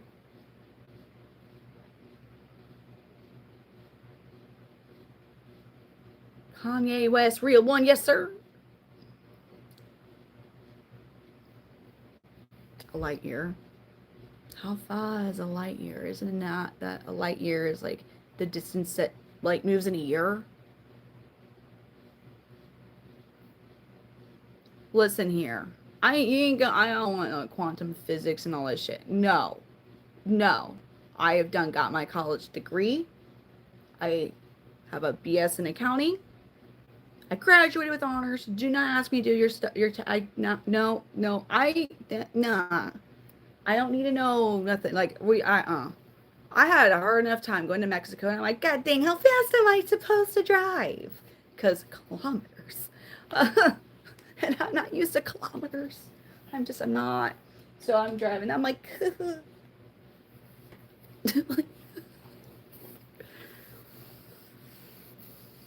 I know. No, no, no, no. Don't judge people's sneak. It's a good one. Another favorite movie I like, Waterboy. Another favorite. Love Waterboy. Yeah, I think that might be. Is that my favorite? It's definitely like I think that's my favorite Adams. I go back and forth with. We hypothesize, not judge. 100. Or did something to. Oh. No, I didn't want to go to school for accounting. I actually hated every moment of all of my accounting courses. But I was so convinced. I don't have to go into how I was raised because that's just that's trauma session. But like, I was convinced that basically out of like pursuing any actual an education for a career I would have been interested in for real because it just was unpractical. But accounting was a really practical degree. You know, like you can do. And I was like, okay, it makes sense. And I hated every moment of it. And I mean, like, sure, I use it for like my write-offs, like my knowledge in that area, but like, no, no, no, no. I was an auditor for a while, and like, I liked it in some way, like the audit. But I don't ever want to get into tax accounting. Like, I don't want to be. I have no dreams to be a CPA. Like, yes, I know they make bank, but fuck that. I don't want to go to continuing education. Like every, I, I wanted to be a veterinarian. Zoologist was another degree I thought about. I am happy I didn't become a veterinarian because like they have the highest like unaliving themselves. They have one of the highest unaliving themselves rate because of how much debt, student loan debt that they're in, and they will not ever very few will make like anywhere close to like what like doctors will make. Like it's a whole different. They don't have like a union that said like their income level or anything like that. So like they have a very high rate of that because they are just basically stuck in their student loan debt forever. It takes a long time to even get a job as a veterinarian after you've gone to school for 8 years. I know two people who got they had their doctorates to be vets, and they were vet techs for like 5 years until somewhere else opened and had an opening for a veterinarian spot. Didn't it, so could you imagine, you know how much vet techs make? You want to know how much vet techs make? I think like they pretty much cap out around 35,000 a year. Could you imagine having like several hundred thousand, like a lot, several $100,000 worth of student loan debts? I don't think it's a red flag. I'm a book computer. Yeah, you are in, like, you are working. They would love for you to just work 80 hours a week somehow. If you could figure a way out to do that, they'd be like, come on now. Good morning, Andrew. Thank you. But yeah, no. Hello from Russia. Yeah. Kitty cat. No. But yeah, I'm happy I didn't go the veterinarian route. I think zoologist would have been really cool. Um, and another one I really should have done because I'm just a really like a meteorologist. Now I do know that that field is probably like I don't know, might be a bit harder. I just it was weird, but I'm training hard. I will say, Andrew, one thing that I will not, I will do differently with my kids than like for me. You know, there was so much pressure for almost everybody. Like, so I graduated high school in 2010, and there was so much pressure put on us at 17, 18, 19 year olds. I'm just like, so graduating high school to being a freshman in college. You're young. You're very young, but there's so much pressure on us to know exactly what we wanted to pursue for our careers in life. There's so, just in general. I don't know if it's like that everywhere else in the world, but it was definitely like that in the U.S. Like that's like, where are you gonna go to college for? That's the only way you're gonna be a contributing member of society is if you go and get a degree at a college, and you don't have any fucking work experience. I was working at Emo's Pizza as a server. I was making bank for a 16-year-old because they got like it was a full service pizza place, but like no alcohol. I mean, well, there was like two tap beers, but I just couldn't touch it. Here's the thing. Good night. You have a good night. Thank you for coming in. I won't push like I think like trade schools are really great. Because they actually give you work experience. The type of college I went to it was unique. I actually had work experience because it was a hard work university, so you would work for your tuition. And usually after a freshman sophomore year, they would give you a job on campus that was related to your degree. Like I was working at accounts payable. I had 2 years of accounts payable experience by the time I graduated high school. Not high school, by the time I graduated college. Usually you don't have that on your record. And you would get graded on your work as well. Like you would get like I would always get A's on my work. So that was unique about that college. You would get at least sometimes even 3 years of that field experience on your resume. But like, yeah, as far as when it comes to careers, yeah, I ain't freaking doing push-ups. I am not. I've never been good at push-ups. I'm not gonna attempt to do push-ups. No.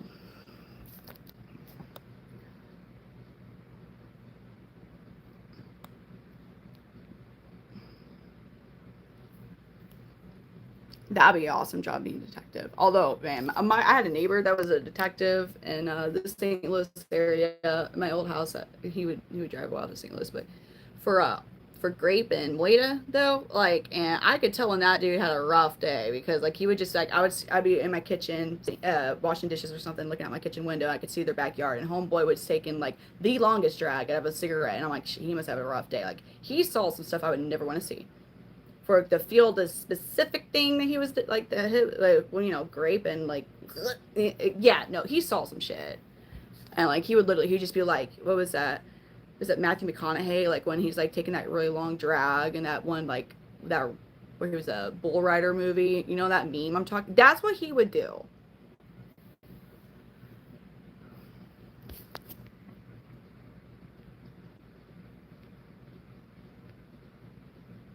Nurse, that is a very nurse. I actually attempted to do a nursing degree at College of the Ozarks, and I couldn't get past general organic biochemistry. That was yeah, I failed that one. I actually failed that, and then I had to take it again to get the F off of my record, and I hated every moment of that class. That was a tough one. The general organic biochemistry was tough. That is also what would limit me basically almost any type of science degree is that damn class.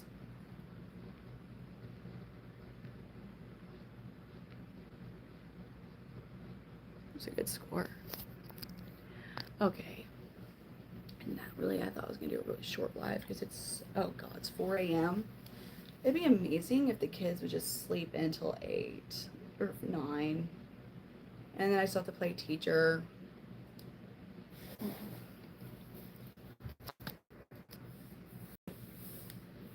Thank you, Gator. Oh, man. This fucking kinetic sand. Why would I be why would I be barefoot? Fuck no, Kevin. Not for free shit, dude. No, man. I've been debating on Dan I've been debating. I've been debating on let what rest my kids. I want them to rest. I would love them to sleep in. I would love for them to sleep in, dude. I would love for the kids. They don't. And I'm not playing Truth or Dare. I don't think I'm going to do Truth or Dare. Wait a minute. No, I don't want to do Truth or Dare.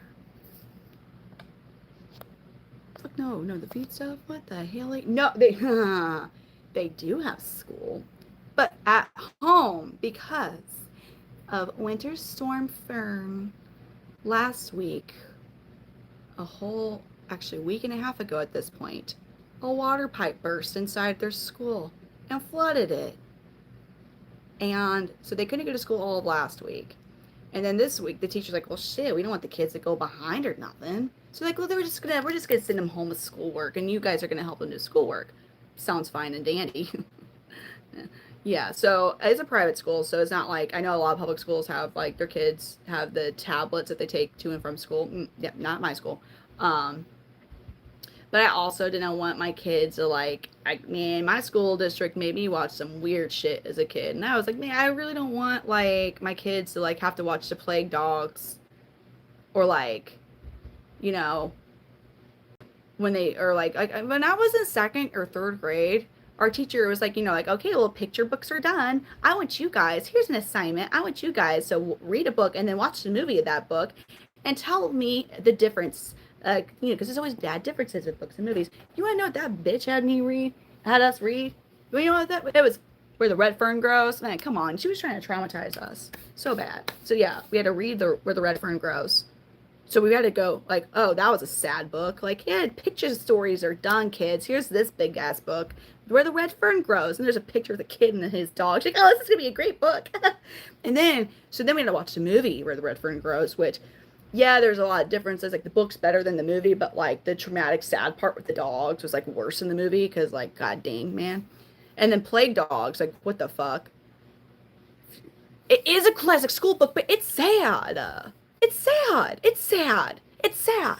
It's sad because we're like, oh yeah, at least one of his dogs survives, you know. And then they're like, and then the dog's like, haha, psych, both of us gonna go because it got too depressed to eat. So, anyways, yeah, that was what we got to do.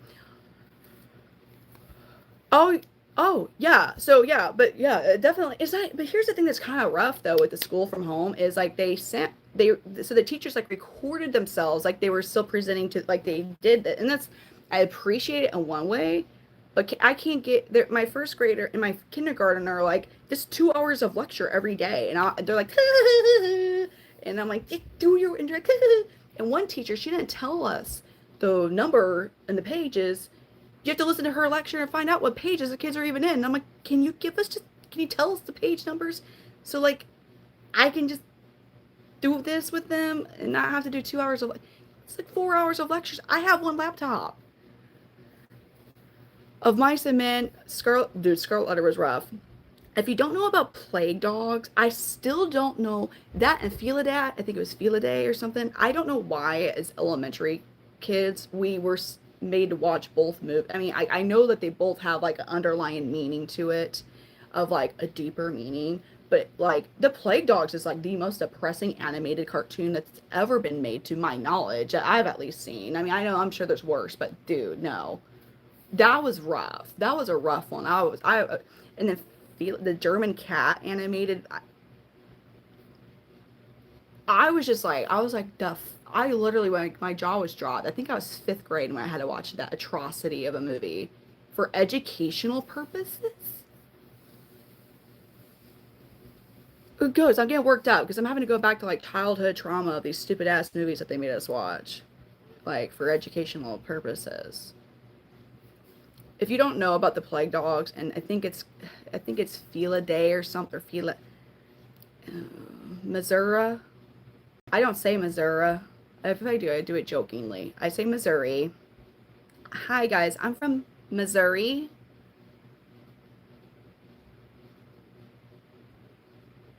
What?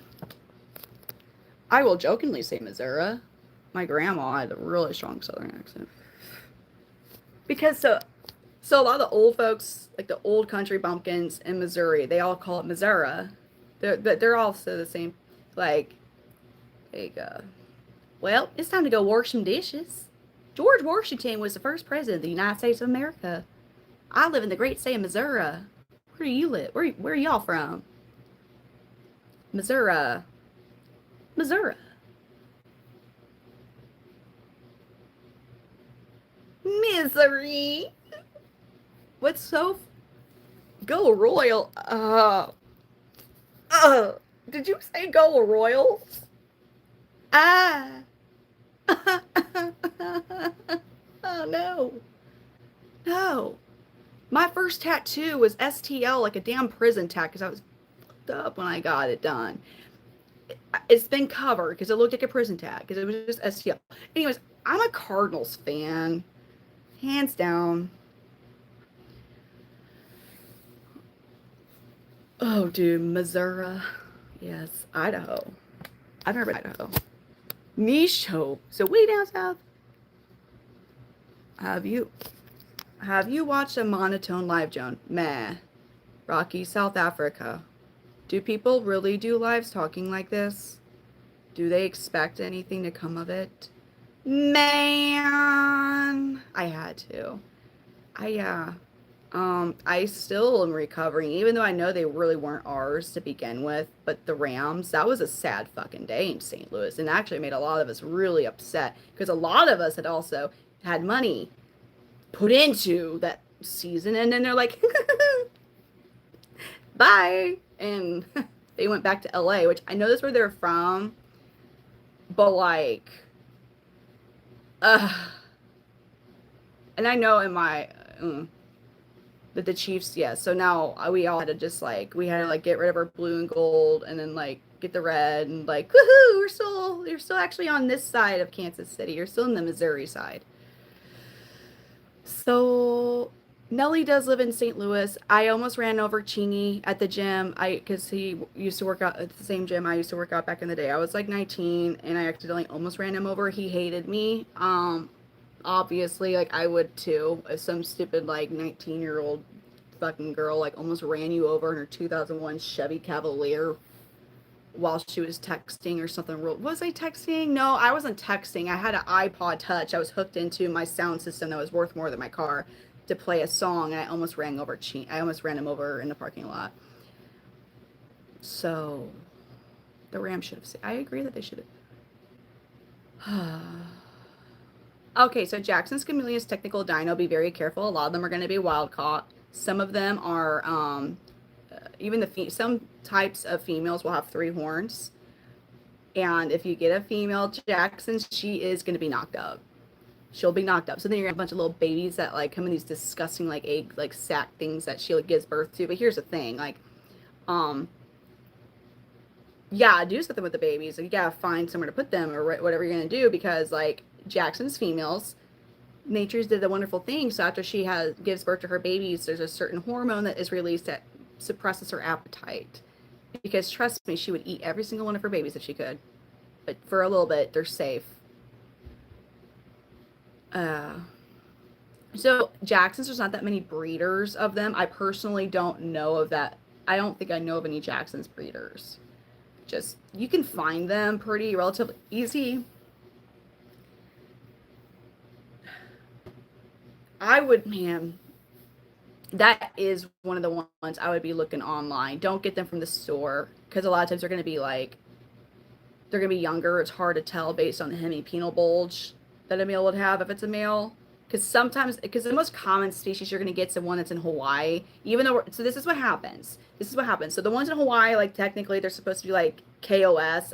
They're supposed to be disposed of because they're invasive. You're not supposed to keep them as pets. But what people will do is they'll just go catch a whole freaking bunch of them, but they actually then like wholesale them.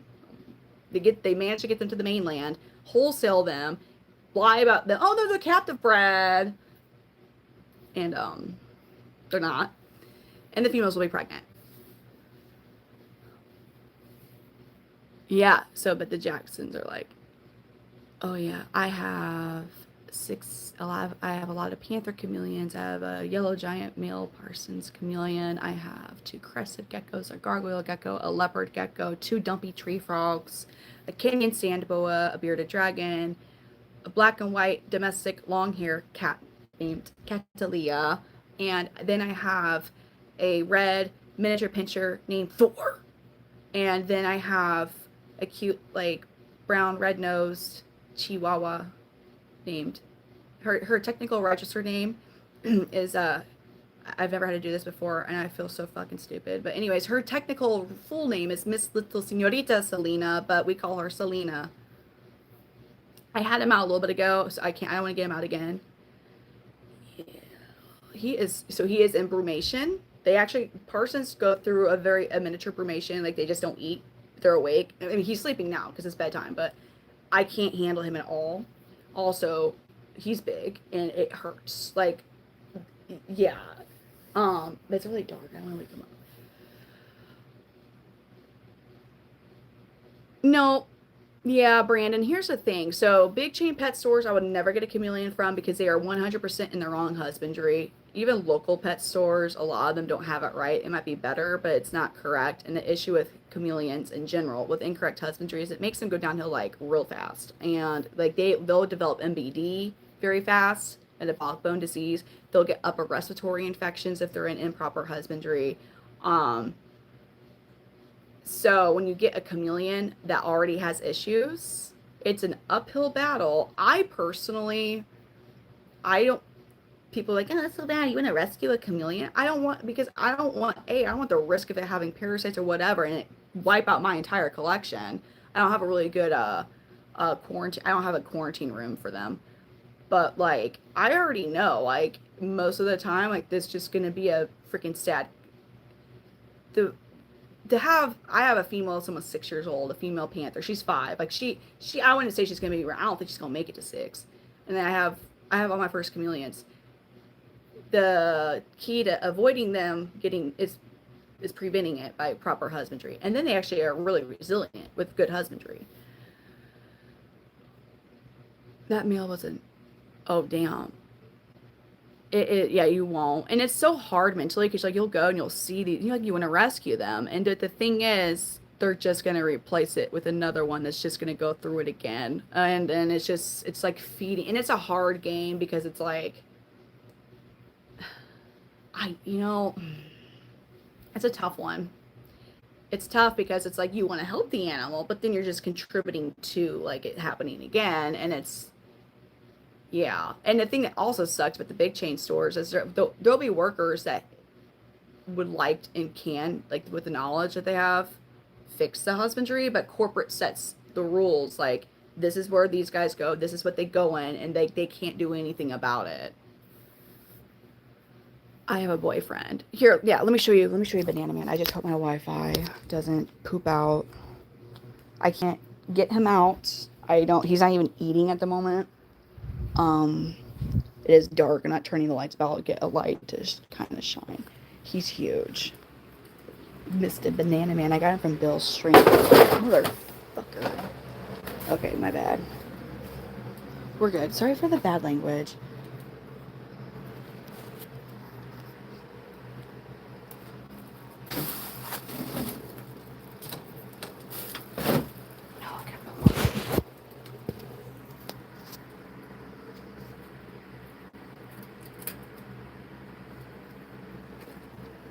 See his tail curl.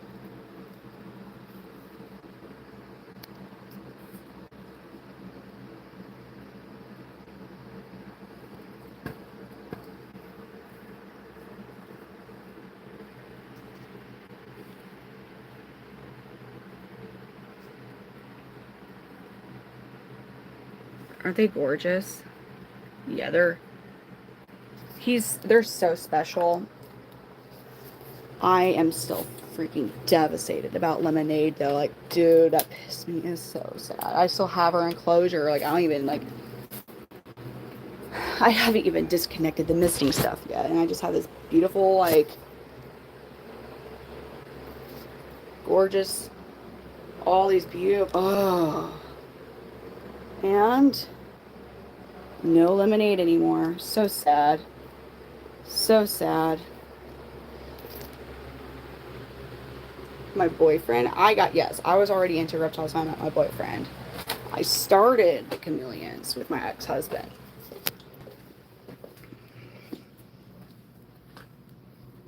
But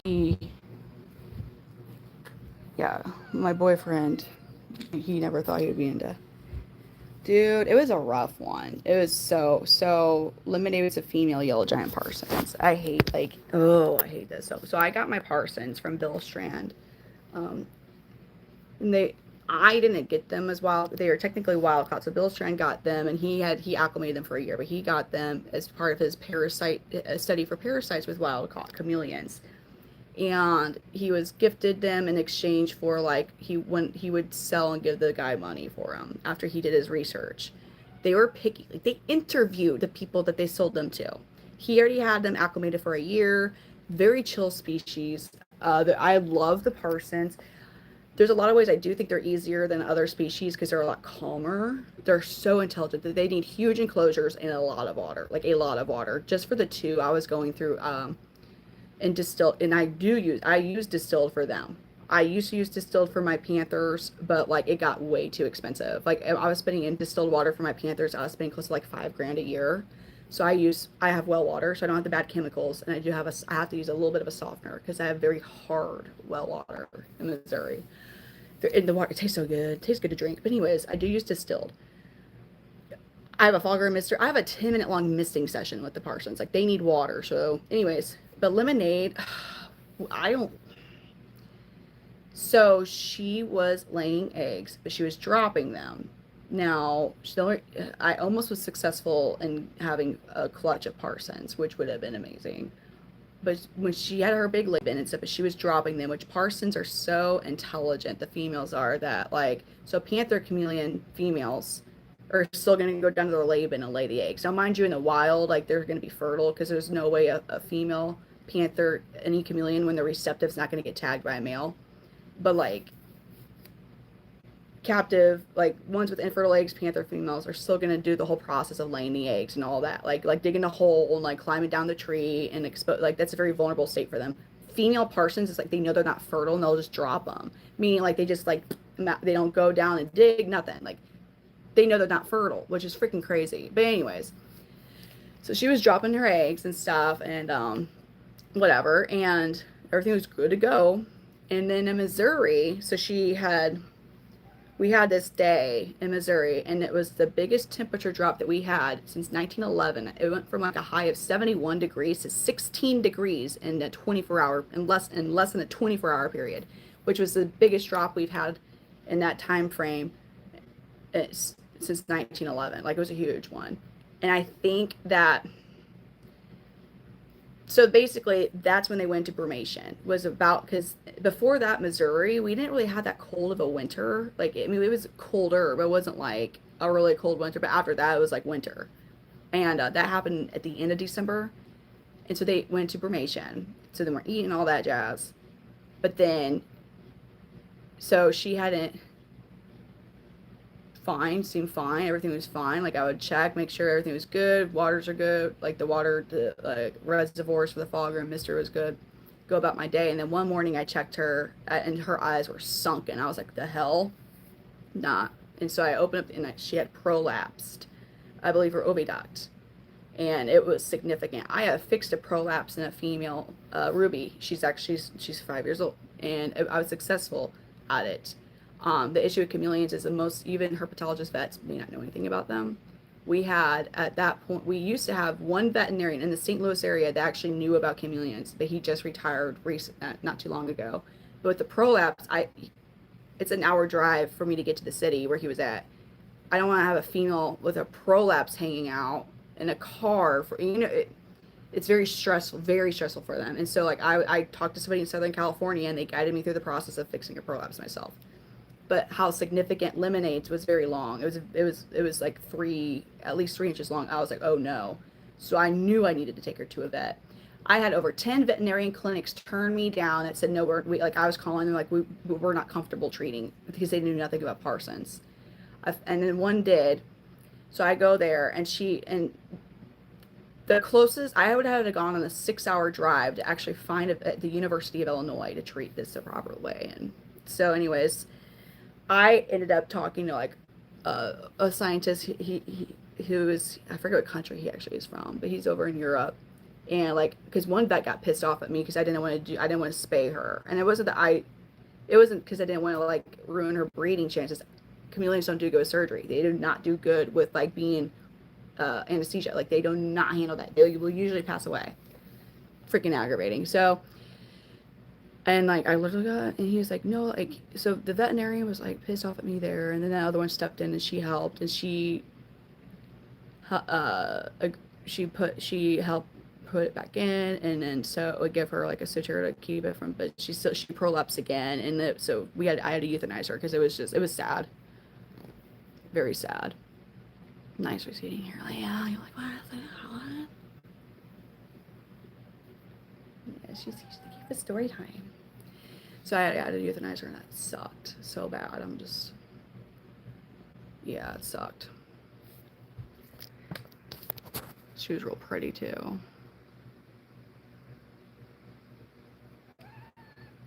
Hold on, R.I.P. Lemonade. What happened to Lemonade? Where are you already in right now? There's a lot of real estate for your hobby. I'll make it sure. It's so weird how the comments come in here compared to like how I see them compared to like, it's so delayed. Oh my, I did not know.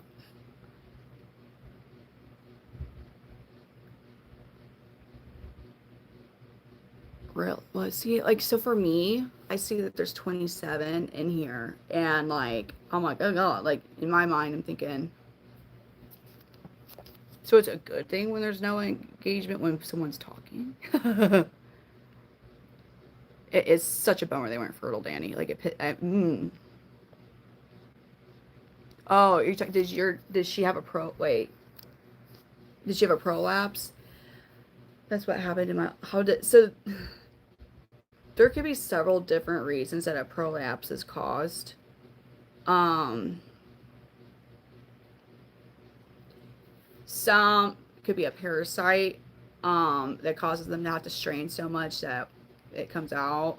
And that could be from pooping or laying eggs. So technically, Ruby, her prolapse was not her oviduct. It was her like from poo. It wasn't egg. It was her poo. It was like not her. It wasn't her full. It wasn't the oviduct. And it was an easier thing to fix. It wasn't due to her trying to lay eggs. And for her though, she didn't have parasites. Somebody said my branches might have been too thick because I did have. She was my first female, and my branches were a lot thicker in that enclosure. So that's another theory, is that the branches that you have in there, if you have too thick of branches, so ideally you want to aim for like the width of a number 2 pencil for like the branches inside their enclosure. Obviously like there's going to be a little variance, but you want their hands to be able to go around, their feet to go around it as much as possible. So when it's like this, that like their feet are meant to like go around. You really don't want them using their claws, but I mean, they, especially males just like they, especially when they're trying to mate and they're like all rowdy and going everywhere in their enclosure, like they'll file their nails down naturally. Females don't as much. So one theory for prolapse is if they have if they don't have proper branches, proper branch placement, if it's too thick of like branches and they're straining, that might help it happen as well. Temperature is another thing, and incorrect supplementation. Hi, Amanda. If she's digging, she's trying to lay eggs. So the fucked up a question is that. So first of all, I can't tell you what because then like I'd end up going to, I would go to freaking like, we can't go into that. We can't go into that because then I might go into prison. And, snitches get stitches. They end up in ditches. Oh.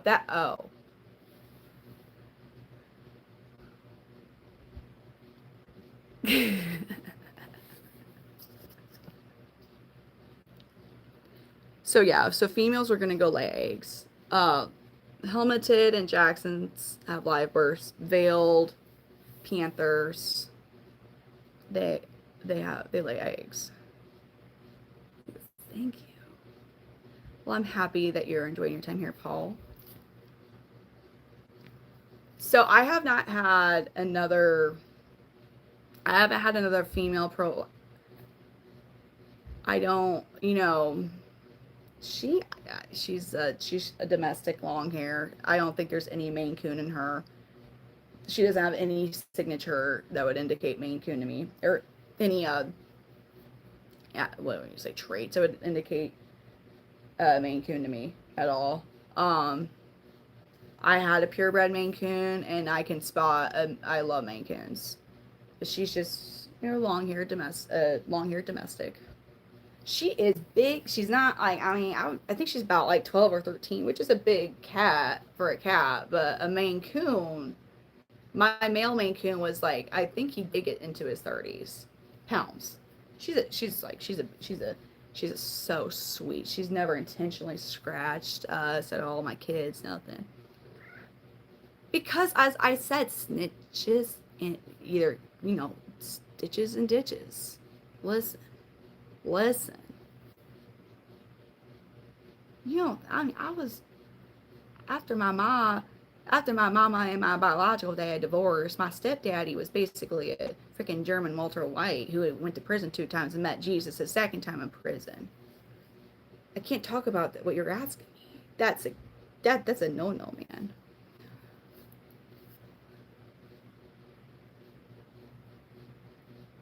Is there anything you can buy? Hold on. For her, hi, Andrew. It may have been the temperature too. Do you know like any things I can buy to keep the temperature where it needs to be? So it depends on the species. Well, you said so. To keep the temperature where it needs to be, you need a drop at night. Let me rephrase that. They prefer a drop at night, a temperature drop at night. They like to go below 70 degrees at night. So don't worry about so much at night. Even if you get into the 60s, like they're gonna actually be fine with that. Um, Other species like Jacksons need to have a 20-degree drop at night or they will not thrive. Jacksons and helmeted. So you're talking upper 50s. That's what they need. Upper mid 50s, that's what they need. It's that much of a temperature drop. So for that species, you really basically need to have them in a room with like where you're able to like independently control the temperature of that room, like with like a window unit for your AC. Because I don't want my house 50 freaking degrees. Now, other means of maintaining temperature, do not put a heat emitter inside of your enclosure. Don't do that. The best way, hybrid enclosures. I like hybrid enclosures. If it wasn't, they are expensive. They are an investment. They are. I'll be honest with you. Hybrid enclosures are going to be a few $100s minimum just for the enclosure, not for anything in it, not for your lights. But you will be able to, with the proper knowledge, essentially create like a perfect environment. You can even do bioactive if you have a hybrid enclosure. Bioactive with your mesh Reptibreeze enclosures is basically, it's very, very, very difficult. Some people say it's just basically impossible. So if you go your typical, I have Reptibreezes, and so they're full mesh. I kind of make them hybrid by putting plastic sheeting or corrugated plastic on at least two of the sides, because I use it as a barrier so they can't see each other because the cages are next to each other, but it also helps retain humidity. So that also retains temperature, is like closing off sides. That will help you with daytime temps. Panther Chameleons, I will aim for a basking spot of 80 degrees. Once you get over 85, it's very warm for them. It gets too hot for them. People like, but they're fine when they're outside and like they're in the hundreds. I didn't get into it with him, like, because like he owns a freaking like reptile zoo in Florida. I'm like, I'm not gonna, but he was like, I think 110 is a perfect basking spot for chameleons. No, it's fucking not. Not at least in captivity. No, because they're inside an enclosure. Like, so you're going to be overheating them in an enclosure because there's not the same breeze you're gonna have outside. They can't escape the heat the same way they can outside by going to like into the shade. But anyways, 85 basking spot. I aim for 80 because it's easy to incorrectly measure your basking spot. If you do it too early, it's going to get warmer later on, or it may not be the right spot. So if you are aiming for 80 and you check it and it goes up to like 83, 84, you're okay. But if you're aiming for 85 and you check it and it goes up into 90, too hot. But yeah, covering sides helps retain humidity and temperature. So upper 50 at night. Was it a Jackson's? Okay. If you're saying laying egg. No, I was saying like, so for a Panther Chameleon, if you can get below 70, I forgot what species you said. But here's the thing, people don't realize that because like this is from field study, meaning people are actually where they're native to in their location. Because the best thing with all reptiles, really, if you want to be honest, is like trying to replicate their natural environment as much as we can in captivity in a house in the US. Which there's different means of being able to do that. And so chameleons, so we're such a like there's hardly any field studies done. For the longest time, it was like breeders like, oh, this is how I did. Like, this is my chameleon lived this long because I did this, and that's how they learn things. Like, there were some field studies that were done, but like it wasn't like you could go online and read them. Like they had these huge ass books that they had their studies put in, and they were like $400 books, so not really easily accessible to everybody. Really, it wasn't until Bill with the Chameleon Academy, his website, like, and I want to say that's 6 years, maybe 7 years. It wasn't until that was around that people even had like a source they could go to with actual reliable, good information. Like he is a scientist who at this moment is in Madagascar studying them. Yeah, well, for the Jacksons, that's that species. So they are mountain species. They have a very large temperature drop at night, and it gets very warm during the day. I don't know if it's because they're live bearers, if that's why that temperature drop is imperative to them, but it is. Veiled chameleons, Panther chameleons, they like to go below 70 degrees. Sometimes that can be hard to do, but as long as you have good airflow, you'll be okay. The reason you want to go below 70 degrees is you are going to have humidity up to, if you want to aim for 100% humidity at night. So that humidity comes with a cool. in the wild. It comes with a little bit more of a cool down. It's still a very pleasant environment in Madagascar. It's not like hot. Instead, it doesn't get really cold or anything. Um, and when you start to have that high of humidity levels with warmer temps when it comes to captive lizards, the biggest difference is like they are still in an enclosure. So that is where you can create the perfect breeding grounds for bacteria and whatnot that will cause like URIs.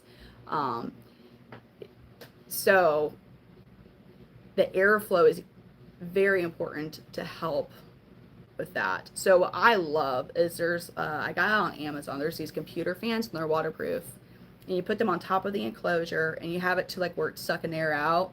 It's not blowing it in. It's like taking air out, and you can adjust the speed.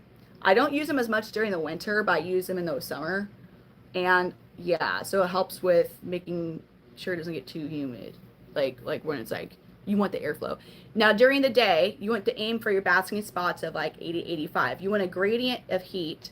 It's gonna be warmer the closer to the top of the cage and it gets cooler, but that's a below to mid 70s. What chameleons do in the wild is they're not the like you're not gonna see a chameleon just basking all day long. Like you're not like how iguana, bearded dragon, like they are not just like out chilling in the sun for a long period of time. They'll wake up in the morning, they'll go up and they'll bask for a couple hours, warm up from sleeping, and then they go back down and sit inside the tree, like down to the leaves and branches, not out basking, and then they're opportunistic hunters.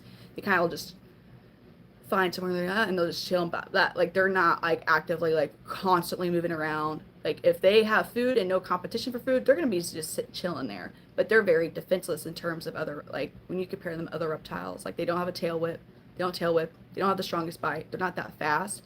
Their biggest defense is by being alone and hiding. They're very solitary creatures.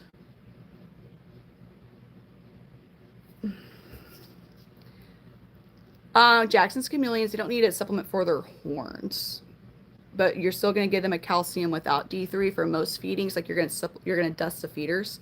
Now 2 times a month I use a multivitamin with low D3. Or from, oh, definitely. Well, thank you.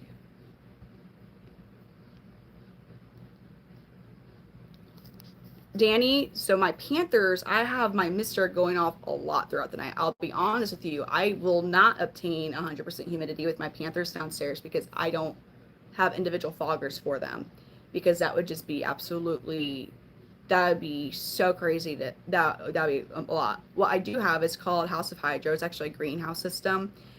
There is not one single fogging system that is like meant for breeder, like that was designed for breeders where like it's like you can attach it to multiple enclosures. So we've had to make our own. So House of Hydro, they have like these floating discs that vibrate, and you put them in a large reservoir. Well, depending on how big of a disc system you get. But anyways, these discs will float in the water and they vibrate and they create a fog. You put like a hole where there's this fan at, and you attach, you have to do this all yourself, but the only thing that you get is the actual like CDs that float, like that thing. You have to get your own water reservoir. You have to make the holes. You have to seal the holes. You have to get the spa piping, attach it to that. So where the fan's at, and that blows the fog through the fan. But then you gotta get smaller piping and attach it to go to your enclosures. Then you gotta poke a hole and a really small tube, put it inside your enclosure from there, and the fog goes in that way. But you have to do it just the right way so that the fog will actually go to every enclosure. I need help setting the damn thing up. I try to do it by myself, and I'm like about like beating my head against the wall. It's hard to do the house of there's no set instructions. Everyone's gonna have a different experience because everything's different. So it's hard, and I need help. So our giraffes are just like video, but there's what the mealworms are not. So mealworms, the reason is because their exoskeletons are a lot harder. And they do have a lot of reptiles actually have a pretty hard time digesting them. I have learned that mealworms are just so easy to keep. They're so easy to make your own, like breed them, whatever. But they're kind of a go-to for reptiles. But here's the thing. Like what I feel like a lot of people don't really realize is that is not a type of bug that bearded dragons, chameleons. That's not stuff that they would actually really ever eat in the wild, because, well, most of our crickets are the same way. Hold on.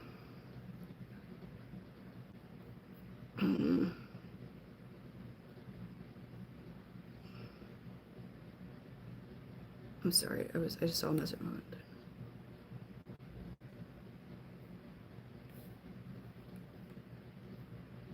I'm so sorry. Okay.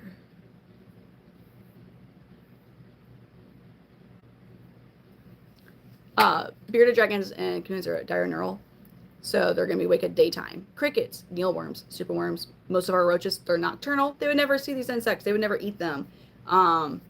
They would, like chameleons, grasshoppers, locusts, pollinating insects. Like those are the type of bugs they would actually eat. A lot of the insect, like pollinating insects, insects that eat leaves.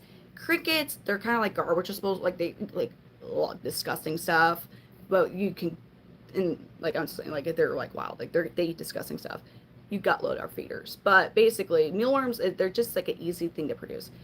Superworms don't have as hard of an exoskeleton. Mealworms have a very hard exoskeleton. They can cause impactation, and that can unalive your reptile. Ooh. Danny,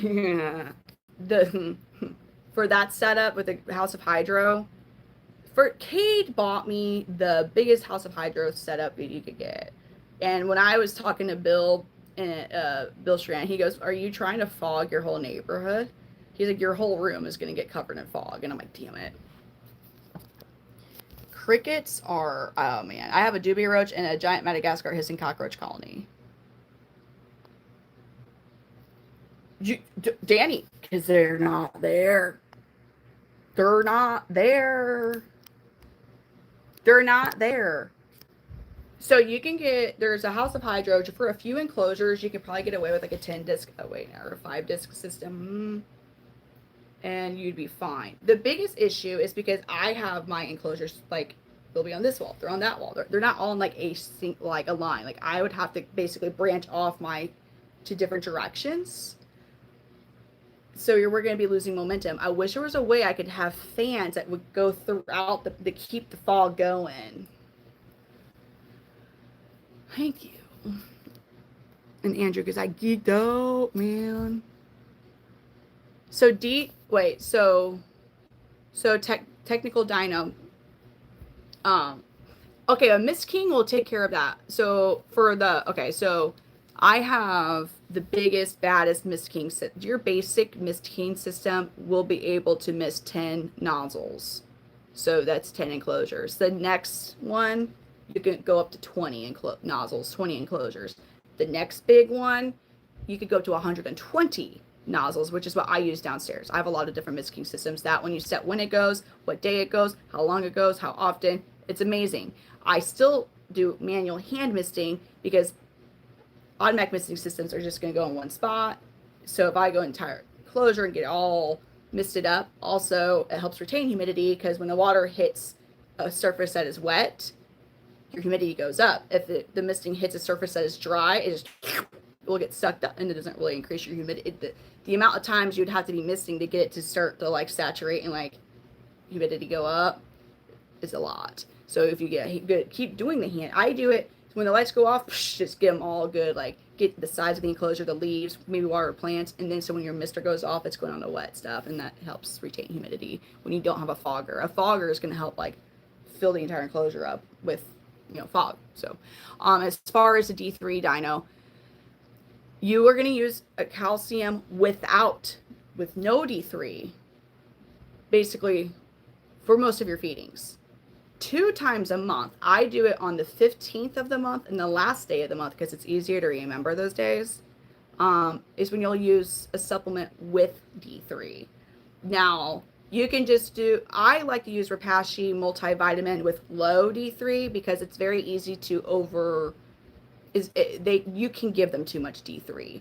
In theory, and don't do this, but just so if you have them maintained with your UVB lighting with the proper UVB zone of 3, and there's no fluctuations, like it was that they had that perfect level of UVB. In theory, you wouldn't need to have the D3 to supplement, but because that's not a reliable system unless you invest in a Ferguson meter and not the cheap one, like the $400 Ferguson meter, because there's only one that I forget what type of rating it is. I think there's one brand that has it though.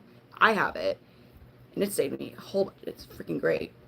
That meter is the only way you're going to actually be able to know what zone, how much UVB your UVB light's producing. Because sometimes you might have one that has an issue and it gives out in 3 months, but the light's still on, but there was a malfunction with the UVB production. So that's why we just have to supplement D3. People who keep their chameleons year round outside, or maybe just during the summer, they don't have to use supplementation.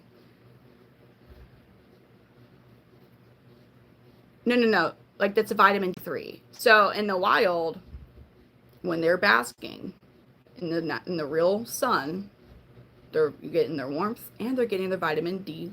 They're getting the vitamin D3. Like when we're outside, like it's good for us to get some of that, right? You know, I mean, we don't want to like fry our skin off, but it's good to get that. So what we have to do to replicate that is we have a light that emits heat, and then we have a UVB light. So they're getting what the sun would produce. Well, to properly, they need the D3 also to properly digest their food.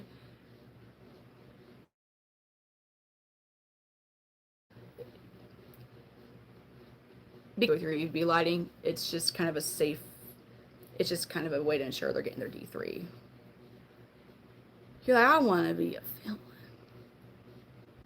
I know, man.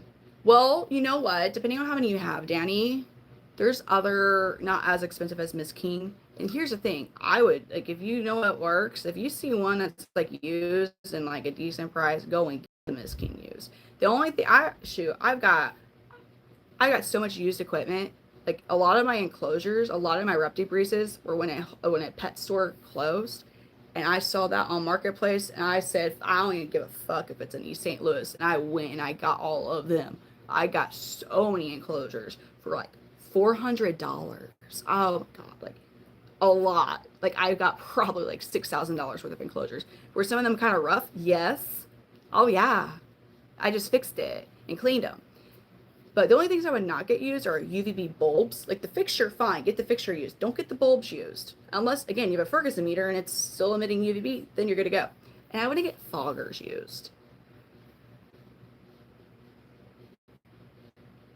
Oh, why? Don't pay no attention in this Missouri live stream. Why are you crying out loud? No. Here's the thing. Like, okay. 2 pets I really want, but I can't just really get, that I really want. The hognose snake I was talking about earlier, and I want a crow or a raven. I can't get those. It's illegal, schmeagle.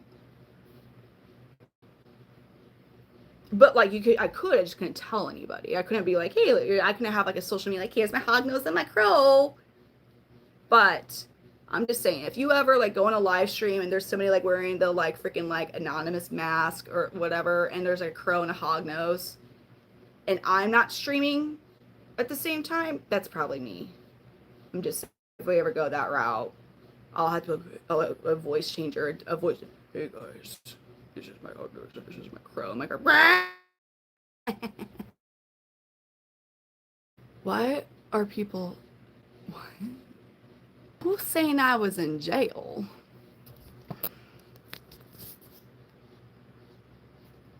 You can. So Danny, so there's also like little screen repair kits, and it's like an adhesive like screen mesh, and you get a hairdryer and it attaches it.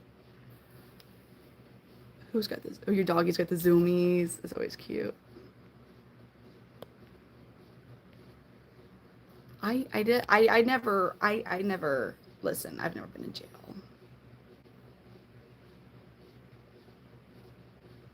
Should I?